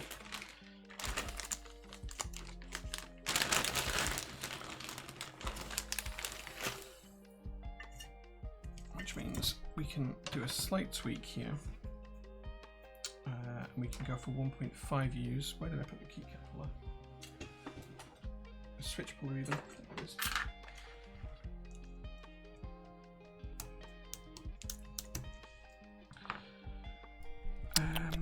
Tasty, tasty.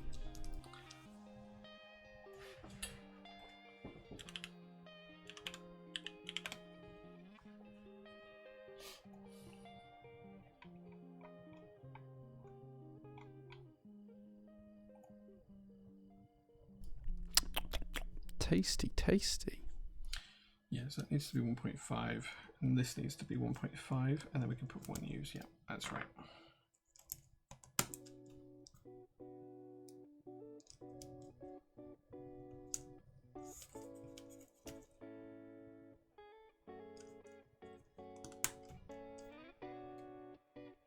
Cool.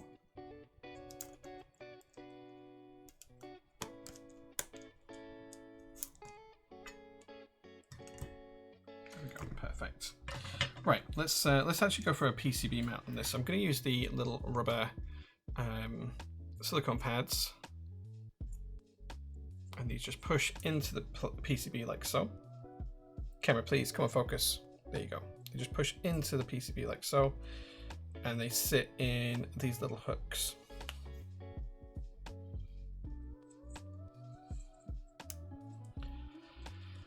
Control places caps lock. Absolutely it does. Cloudfish, thank you so much for the 11 months of subs. Control tap can be escaped for Vim people. Yeah, absolutely. Got any 10U spacebars? Slap one on. Whilst we do have some 10U spacebars, I'm not going to put a 10U on this.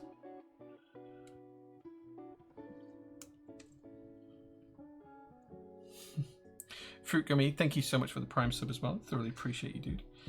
For all you new subscribers, do join the Discord. And if you link your Twitch channel with the Discord server, you'll be able to see and access our secret SPC chat.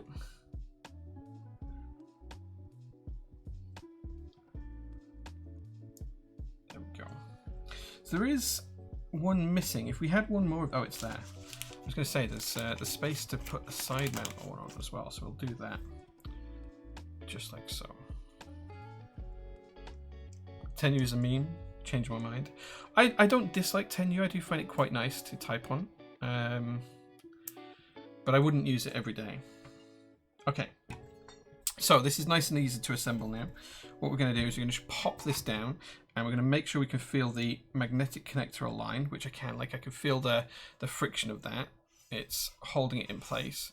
And what we're also going to do is we're going to align these little tabs here with the dots in the milled copper, and that is definitely magnetized in place. Nice. So we can definitely feel that. It's got a grip. It's going to have a nice connection. Then we can take the top case, we can slowly drop it down on top.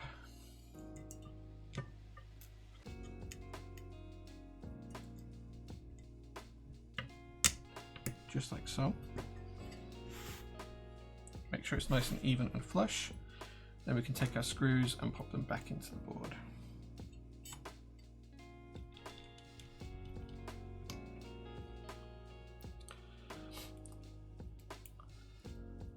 Thanks very much for the Prime sub as well. If you're already supporting through Ko-fi, that's great. Come on, screw. Coffee check. Yeah, the coffee is cold and gone now, but it was Jay's Roastery Fiction Blend that I was drinking today.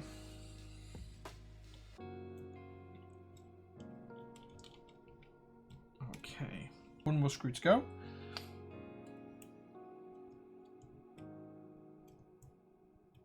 Come on.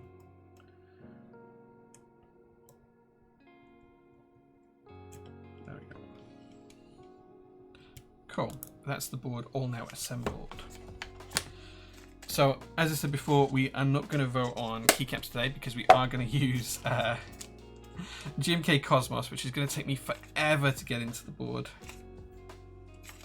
But it will match really, really nicely.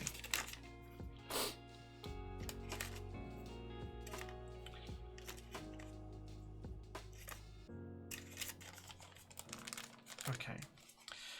No foams as voted for by chat, so let's put the foams to one side. And we don't need any of these items either. What's that? Oh, is this feet? We might need the feet. This is the O-rings, and I think the feet as well.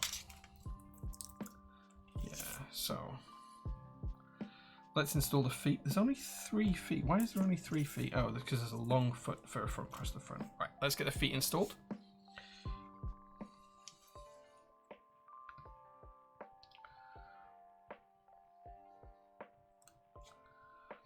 And I apologize already for the fingerprints on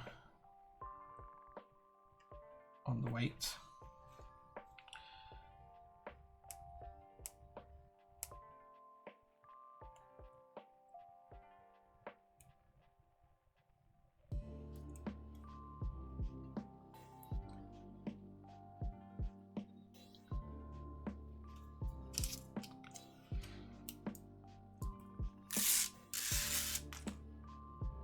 It really is a nice behind. You are absolutely spot on, good sir, with that analogy.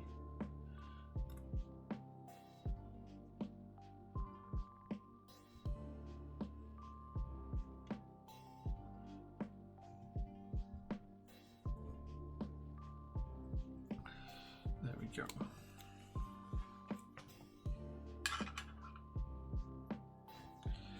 There we go. Excuse the fingerprints, but it is looking remarkably nice. Camera, please focus. There you go. Okay, let's get rid of all the bits. Stretches very easily. Yeah. What's the rationale for long feet versus small one in the corners? Pure aesthetics. Yeah, generally it is an aesthetics thing. Yeah. Yeah. Often with longer feet, they do stretch if you're not careful when you install them. It's usually actually easier to install both ends and then press down the middle and force it to compress, but yeah. We are experienced here at PT. We know what we're doing. He says, not quite confident in his own skills. Right, okay, I'm gonna go grab GMK Cosmos and then we'll zoom the camera in and you guys can see as we put the keycaps on the board how difficult this is gonna be.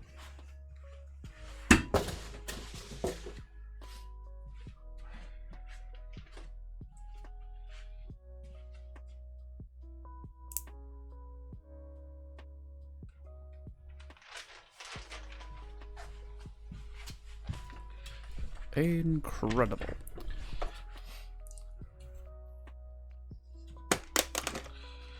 Okay, this is GMK Cosmos, which is super sparkly.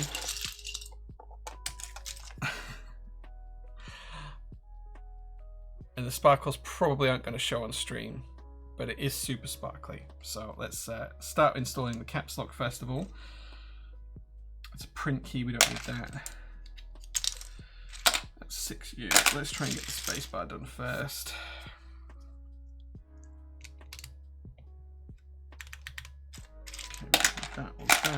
We don't need that. We do need the ISO enter. This is how lovely and clear the legends are on here. Can you, camera please focus. Camera please. You can just about make out the enter. This is why this is going to take a while to put together. That's an anti-enter key. We don't need that. Don't need that. That can go there. This is going to take a while. Oh man, I can't even tell what that is. I don't think that's needed. That's a shift key. It's a numpad 0. We do need that.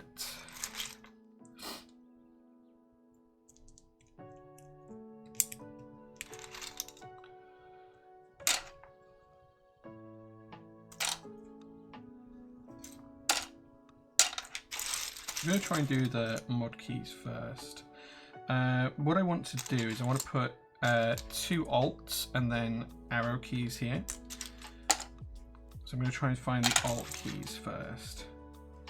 Actually, let's put a super key on that. Oh, that's in the wrong spot. We might need to just tweak these actually.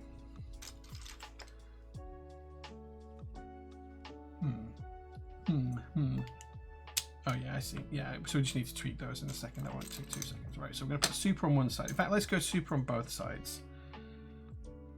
Super on both sides.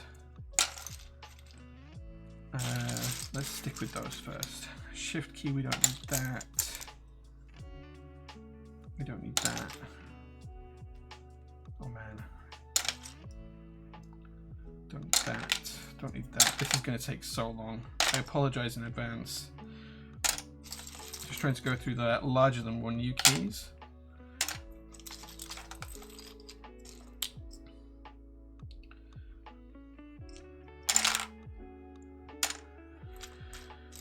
Whew. Okay.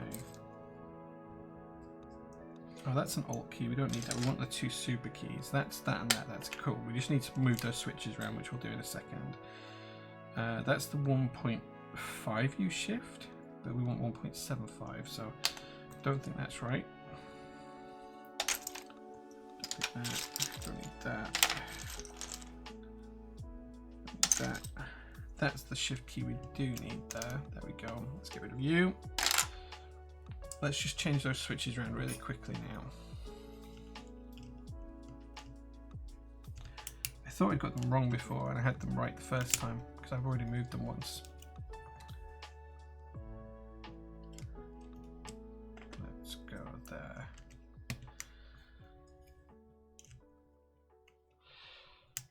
Looks like the accent enter.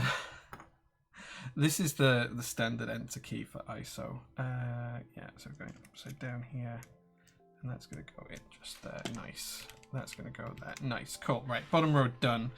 We just need an FN key, the tab key, and an escape key. Let's see if we can find a tab. That's the tab key. Nice. Right. Okay. Let's. Do we need anything else that's not 1U? No, everything else now is 1U. So we can get rid of anything that's not 1U out of this pile just to make things a little bit easier. A little bit easier.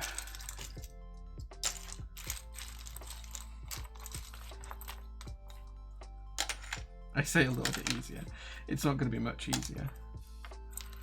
Oh man, I need a drink.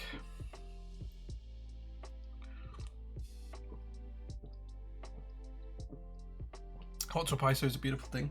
It is. Differentiating the international keys is so hard. Yeah, like you can actually see the legends on the camera here, like better than I can. I can't see that in real life, but you can see it there. Want to see the sparkles? Yeah, the sparkles are so hard to show on stream. Could use any old alphas, we'd be hard pressed to tell. It needs to be right. Right, let's just go one by one and check the legends and see if we need them. That's a 4. 1, 2, 3, 4. That's a B.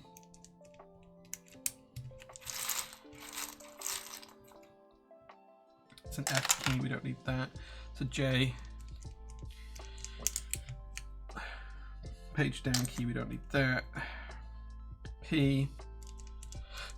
Q, W, E, R, T, Y, U, I, O, P. There we go. Don't need either of those. That can go there. Okay, we're getting closer now. Don't need that, don't need that. That goes there. That. Man, my eyesight is terrible.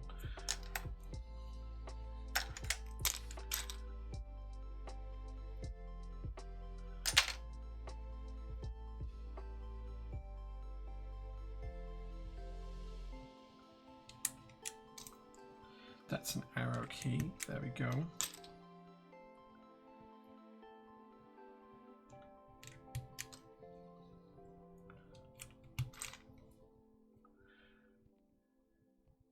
Oh man, I can't even see this. There's definitely a legend on it and I can't see it. Oh.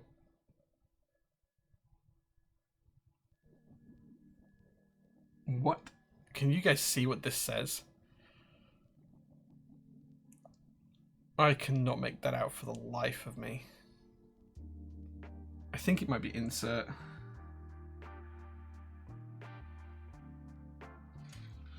I'm just going to guess I don't need it. B looks wrong spot. Wait, what? I haven't put a B in. ZXCV. ZXCVB. I haven't put a B in. That's a V. That's an M. That's a J. Don't need that. Don't need that. That's that.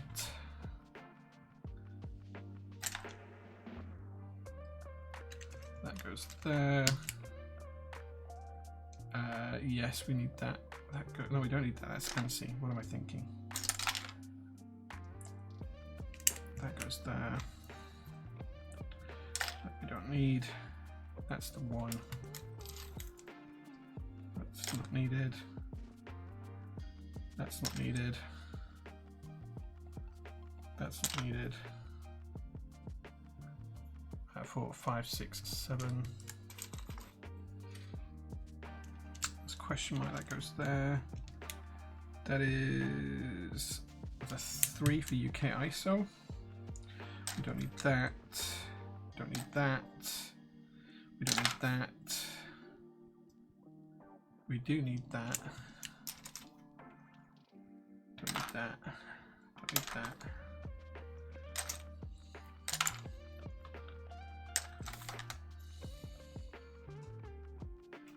Nope.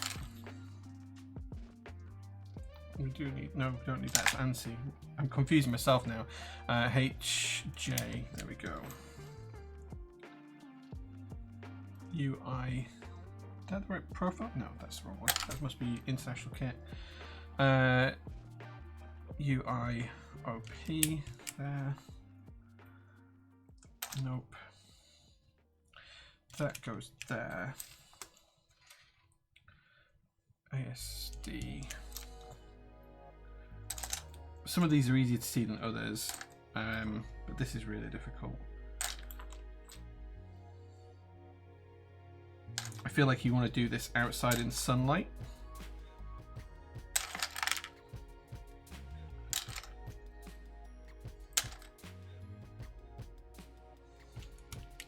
Let's catch up with chat. J needs to go one spot to the right. ASDFGHJ, you're right, there's.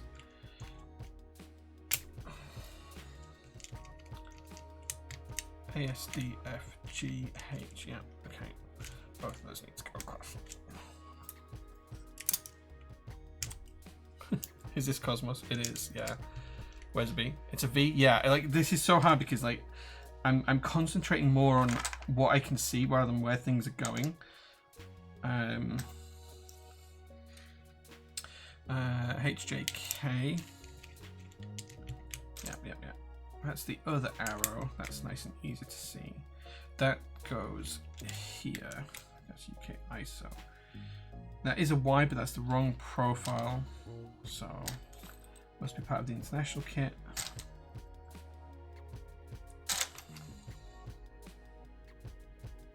That is an A. Oh, so this is an M mu key. I am going to use that because I like it. ZXCVB and M. Oh, we've already got an M key, so I won't. That's a Q. F7. That's a 5.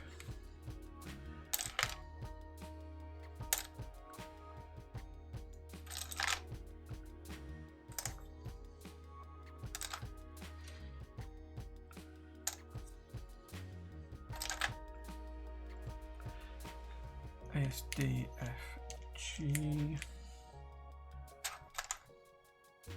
ZX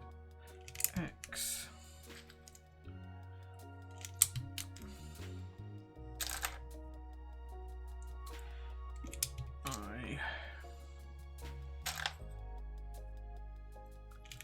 There we go. Man, this is so hard to do. Like, this is so slow.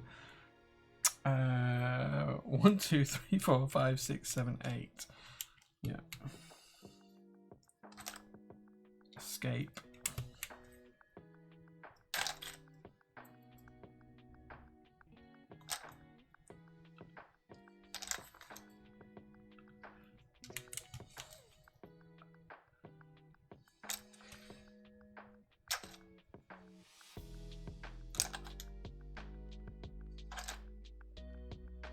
Oh man.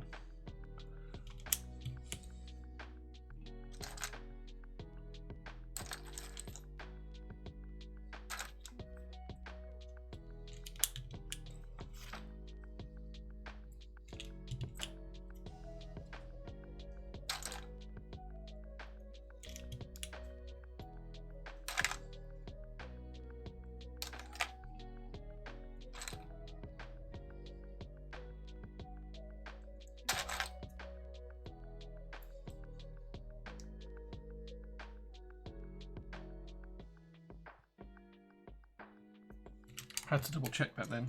Couldn't quite tell. ZXCVB. That Z is the wrong profile, I just realised. So that needs to come off. And we need to look for another Z key.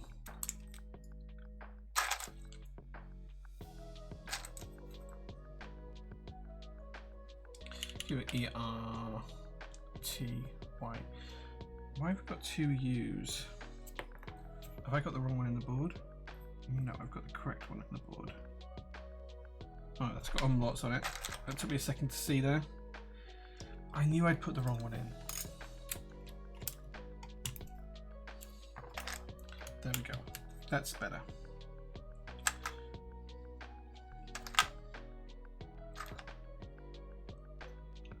QWERY. Oh, TY. Jay, what are you doing? Come on, Jay. There we go.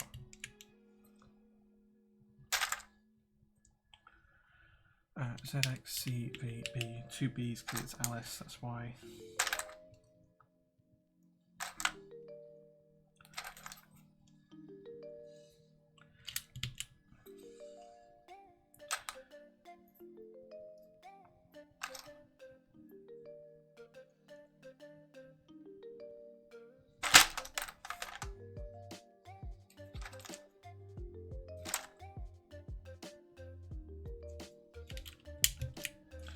Okay.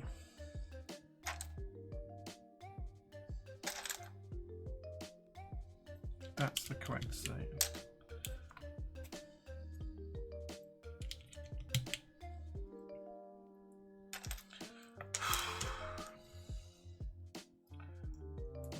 just need a C now. Let us see.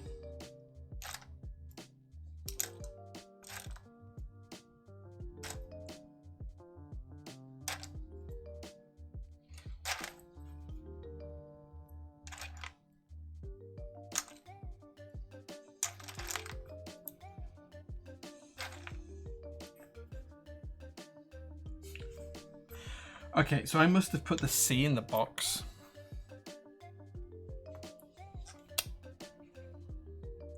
I have absolutely put the C in the box. So now we're going to have to go through the whole box again.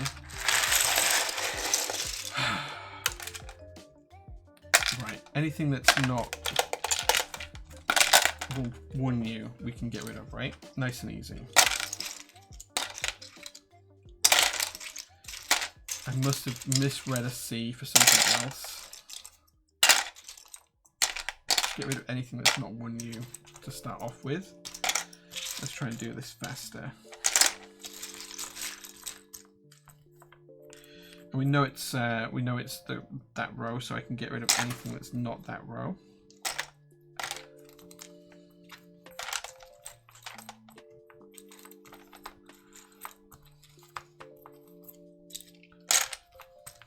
So we're just going to try and cut down the actual number of keycaps I need to check here significantly.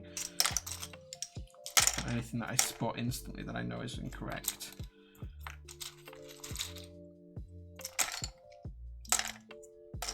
Okay, that could be it. Okay, so it can't be that, or that. It can't be that. It can't be that, because that's concave. It can't be that or that. It can't be that or that. It can't be that. Can't be that, can't be that, can't be that, can't be that. Can't be that or that. Can't be that, can't be that. Alright, let's see if it's in here. No. No. No. Nope. Nope. Nope. Nope. Nope. Nope. Nope. Nope. Nope, nope, nope, nope, nope, nope, nope. I can tell it's not them. Nope, that's not that. Nope, nope. No. Okay. Right. Can't be that, can't be that. This is taking so long. I am so sorry, guys. This must be the most boring thing in the world to watch. Man struggles to find keycaps. Where's the designer of this? Is he watching? Is Mike watching? Mike, you've got a lot of answering to do. It's there. That's it.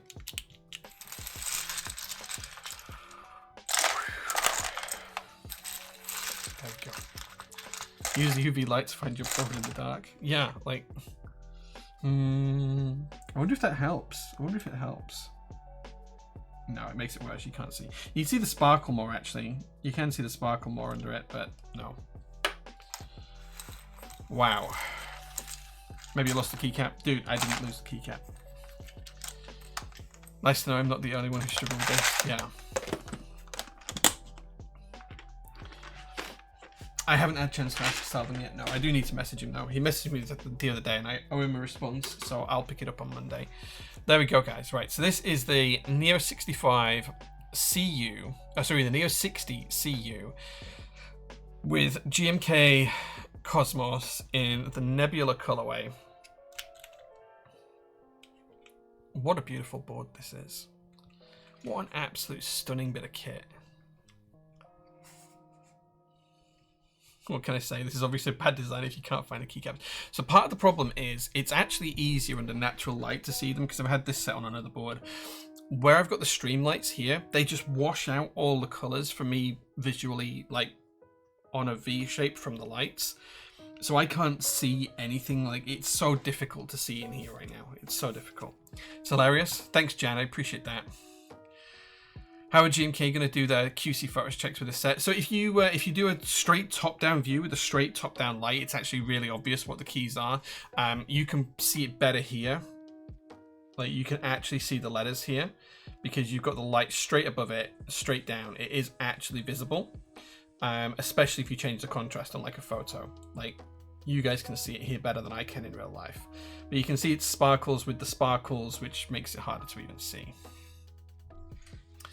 Somehow managed to chuck a keycap back in the box using black and white. Dude.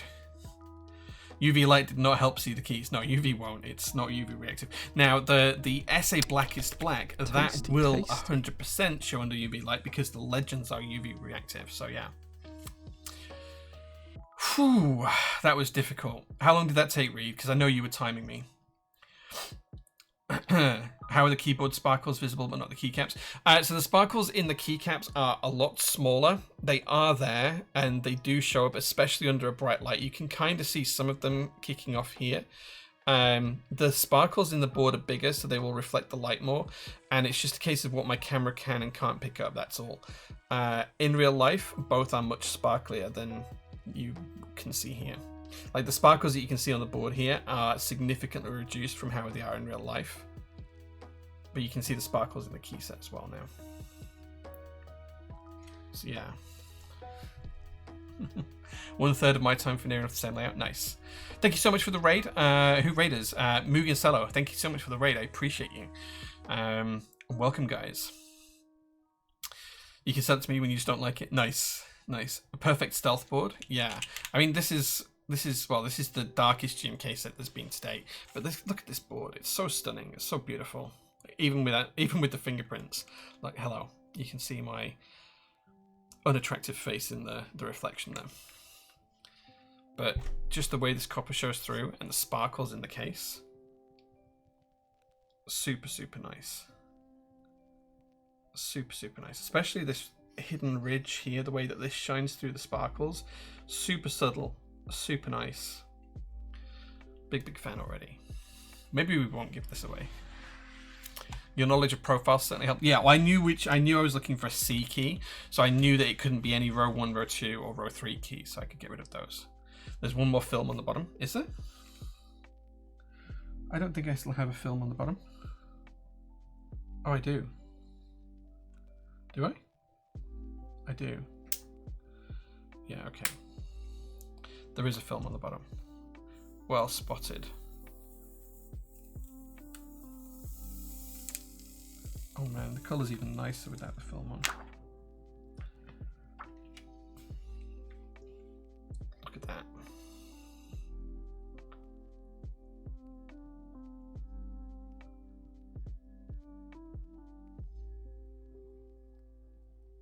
You can see the lights, how they change the colour because of the weight colour. That is absolutely beautiful.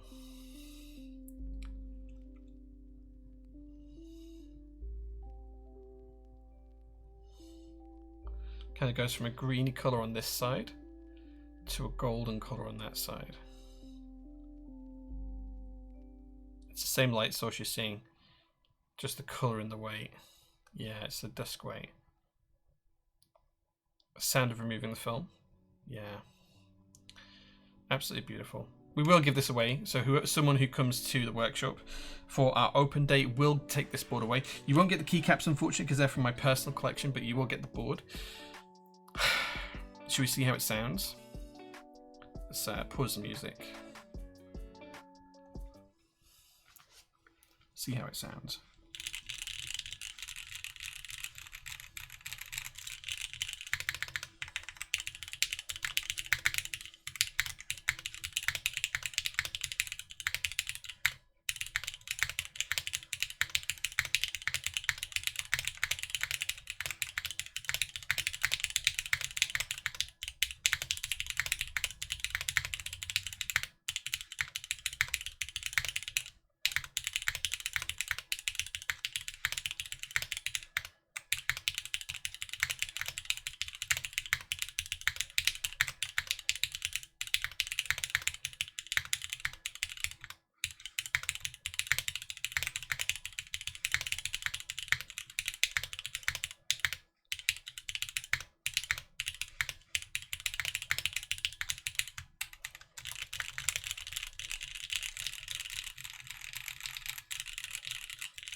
This is with a POM plate. That sounds really good. It's not. This is with no foams, POM plate, hot swap PCB. This is with Oil King switches. So yeah. If I win that, maybe have to try and get some Cosmos just for it. Yeah, I only have a personal set left. The set did sell out really, really quickly in stock. Nice sound profile. Might benefit from a slightly rough tactile switch though. Maybe, yeah, the browns, right? The weight, yeah. How will the winner be chosen? I don't know. We'll just do something on the day. Maybe we'll do some raffle tickets on the day for a load of prizes, and this will just be one of the prizes. I think we have something like £10,000 worth of prizes to give away on the day, something like that. So lots and lots of stuff will be available. As far as I'm aware, it's a POM plate. It's not PP. As far as I'm aware, it's a POM plate. Let me check.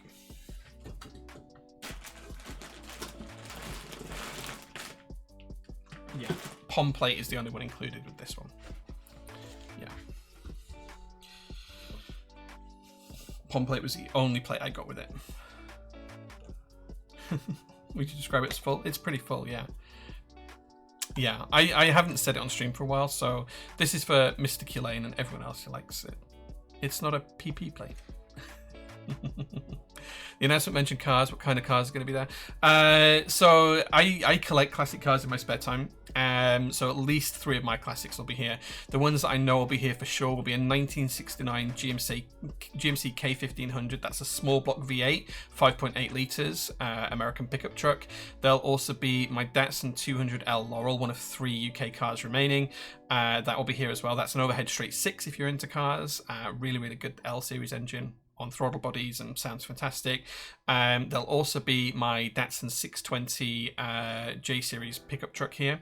I'll also have my Datsun 521 pickup truck here as well. Depending on the weather on the day, I'll either be in my personal Datsun 240Z or I'll be in my Audi RS4. And as well as that, I think we've got some people coming in their cars that they collect as well. So there'll be some pretty cool cars here. Even on the QK site, it says either PP or PC. Yeah, the box says POM. And it felt like a POM plate. They may have just sent me a POM plate because that's what they had. I don't know, but it definitely says POM on the box, on the definition, on the spec. So, yeah, and it felt like POM. It didn't feel like PP. So it's definitely a POM plate that I have. Yeah, it may not be maybe that's something that's not available. So yeah, Kulane and I will be coming with our preferred form of transport of shoes and train tickets. Yeah, it looks like the previous POM plates. It is, yeah. I've ever had electric. Half of that meant nothing to me, but I'm excited anyway. Yeah, we have the actual company vehicle. The PT truck is an electric pickup truck. So if you watch the Insta stories tomorrow, there'll be some pretty cool shots of that picking up a certain product, I think. And I do have a Tesla Model 3, which my wife drives. It's my car, but my wife drives it. She drives it as her daily driver. I bought it when I tried to go electric, but I'm a petrol head at heart, and I just couldn't. So I then ended up buying a Subaru Legacy import from Japan, which I drove for about 18 months. And then I sold that in January last year. So just over a year, no, March last year, just over a year ago. And I bought my Audi RS for 18 months ago. And I bought it not September, just gone the September before. So yeah. Yeah. Electric's for most people. Electric's great for 99% of people on 99% of journeys. I'm just so much a petrol head. I like being able to fix things on cars. I like to work on them. It's kind of like my personal thing. Do you hear any hollowness echo at all on the 60? It sounds so clean through the mic, but sometimes it's hard to tell when it's not there in person. No, so the way that the mic is set up is to reflect every single sound that you hear. Whatever I hear is what the mic picks up as much as I can get it that way. I know a lot of streamers cut out kind of like high noises and low noises and stuff, so you get very much an aesthetic sound. The way that my microphone is set up is that it will be very much an accurate sound to the real sound, so it's as close to real as I can get it to sound. So yeah. I have a petrol car, had a hybrid. Yeah, once the price comes down, there'll be perfect A to B car. Yeah, for 99% of people, 99% of journeys, electric's great. Yeah, personally I just like the roar of a petrol engine. Most of the sound tests done are so badly that clean out the natural sounds. Yeah, there's certain sound tests that I listen to sometimes, and the person recording will have 10 boards, and all of the boards sound identical. because of the way their microphone's set up. They've tuned their microphone and they've tuned their sound output in the videos to very much match that marbly kind of aesthetic, because that's what they think people like, and the real life sounds are nothing like that. So the way I've set this up is to be an accurate reflection, or as accurate reflection as I can get, of what the real sound of a keyboard is. So like if I build this board in different ways, you would hear different sounds over the typing test. And if you look at historic typing tests that we've done on the stream, you'll hear that. But yeah, there's some ways you can set up your microphone, and some microphones that don't pick up some of the sounds. So yeah, considering a plateless 60 CU, but not sure how it'd be. Gonna go solder this time either way. Now I think if you're going plateless, always go solder. I know I've built plateless boards on stream as hotspot before. Don't do that because it's not a great idea. Yeah. Looks like I'm ordering a 60 also. Yeah, this is such a good board for the price. Like, it's a bargain. And like, just look at it. It's beautiful. It is absolutely beautiful. It is so nice. This Nebula colorway came out really, really cool. The copper base is stunning. The weight, this is the dusk weight, is fantastic. It's just beautiful. Beautiful, beautiful, beautiful. Creamy, thocky, marbly, and other words that make you bulk. Yeah, absolutely. I saw someone sound testing their keyboard sound on a desk mic. If you listened on a phone, it was fine. If you listened on headphones, all you could hear was the bassy thumping of the table. Yeah, so like the keyboard, the mic, so this is why my mic is mounted on a boom arm. It's actually here to the same table as what I'm typing on. So that way it cancels out any of the thudding noise that you get from typing on a desk. If you have the mic separate, then you kind of like, the reverberation doesn't travel to the mic and stuff. So yeah. Any thoughts on the long foot? I don't dislike a long foot, you know. I think it's a good choice for these kind of boards. The only time you'll have an issue with having a long foot is if you have a desk that's off kilter. If you have a desk that's kind of like bowed in the middle or has a dip in it or anything like that, that's the only time that will affect you. I kind of like the long foot. As long as you're careful when you're installing it and you don't stretch it, it's fine. It's absolutely fine. Told him that's what he needs to do. He said he couldn't hear any issues. Yeah. Jay likes long feet. I don't like feet themselves. Like I know there's a whole fetish about feet. Yeah, don't work for me. Doesn't work for me. I don't like feet. But yeah. Shots fired at Alex. Alex and I are mates. We are good friends. We hung out a lot together in Morgantown a couple of months ago. So yeah. Yeah, but feet, don't do it for me. No. Don't get feet. I don't understand it. Don't understand it, but yeah. No, the board came out really, really nice. Keycap set looks great. Cosmos is a fantastic keycap set. Sparkles and sparkles. You can see with the overhead light, it's actually quite easy to see the legends. It's not that bad, but at like 3 feet away, it becomes a lot harder to see. Not even long feet. I like long feet on keyboards, or I don't dislike long feet on keyboards. I have got like a mark on the foot here though. Cosmos and JO2 is by far my favourite board now. The JO2s came out so good, and I'm really glad that people like the sound profile of those. Super, super happy with them. Even better when you sell me some felt. Yeah, did it not come with the felt? Like, everybody got the felt when they bought the boards. Nobody comes to the open day in sandals. Jay hates feet. If you are coming to the open day, I genuinely recommend you dress warm. I don't know what the weather's going to be like on the day. Hopefully it's dry outside, so we can have people inside and outside.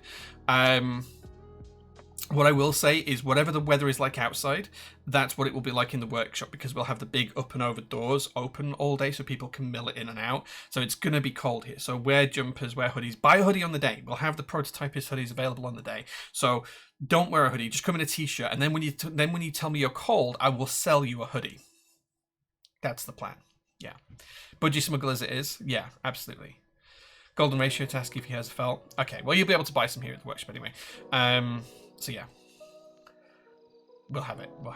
But it is cold in the workshop. It's basically going to be the same temperature in here as it is outside. We will have one room that's warmed up so people can go stand in there, but it's not very big, and it's what is our packing room downstairs. My office will be off limits because I'll just have too much stuff out up here, and it's where we'll hide a lot of stuff as well for the day. But yeah, the office downstairs will be open and will be warmed through. So yeah, so people can use that room if they want to keep warm for a little bit, but like most of the space, we can only maybe allow 15-20 people in there at a time. So yeah, the PT Sherpa hoodies are very warm. Yeah, we will have some PT Sherpa hoodies as well. But the other ones are just normal hoodies like this one I'm wearing, but with the PT logo here and then the Aussie the octopus logo on the back.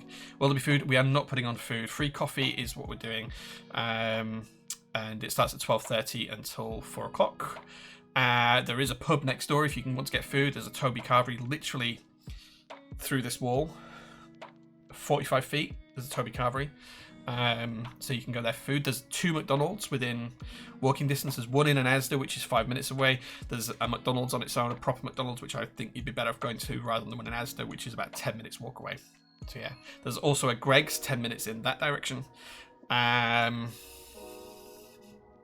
a petrol station 5 minutes in that direction, and there's a really nice coffee shop 12 or 13 minutes walk in that direction as well. So yeah, which I'm also looking at buying. It's called Java Joe's, but I think if we can buy it, it might become Java J's. We'll see. Is there any requirement for the open day? Subs or anything? Would like to be able to come if the timing works out with and other commitments. No, absolutely anyone can attend. There's no requirement. The subs do have a separate IC form to fill out because we might be doing something afterwards. There's like a subs only dinner on the night, but no, the open day is for everyone. Anyone can come along. You can type on some keyboards. You can get some huge discounts on in-stock products. You can try all of the switches we have. A load of keyboards will be out. We'll probably have 50 or 60 keyboards out on display. There'll be gift bags. We'll be making stuff on the laser. There'll be the open day exclusive PT GMK keycaps that are UV reactive. So yeah, it'll be a nice fun day. Killian and I enabling each other IRL. We are going to have a prize for whoever spends the most on the day. That prize will be a gift card, but we are going to have a prize for whoever spends the most on the day.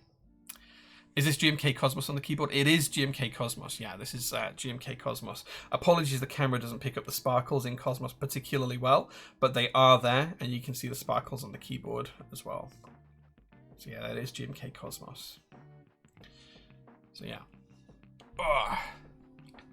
Yeah, we'll have an award for whoever spends the most on the day.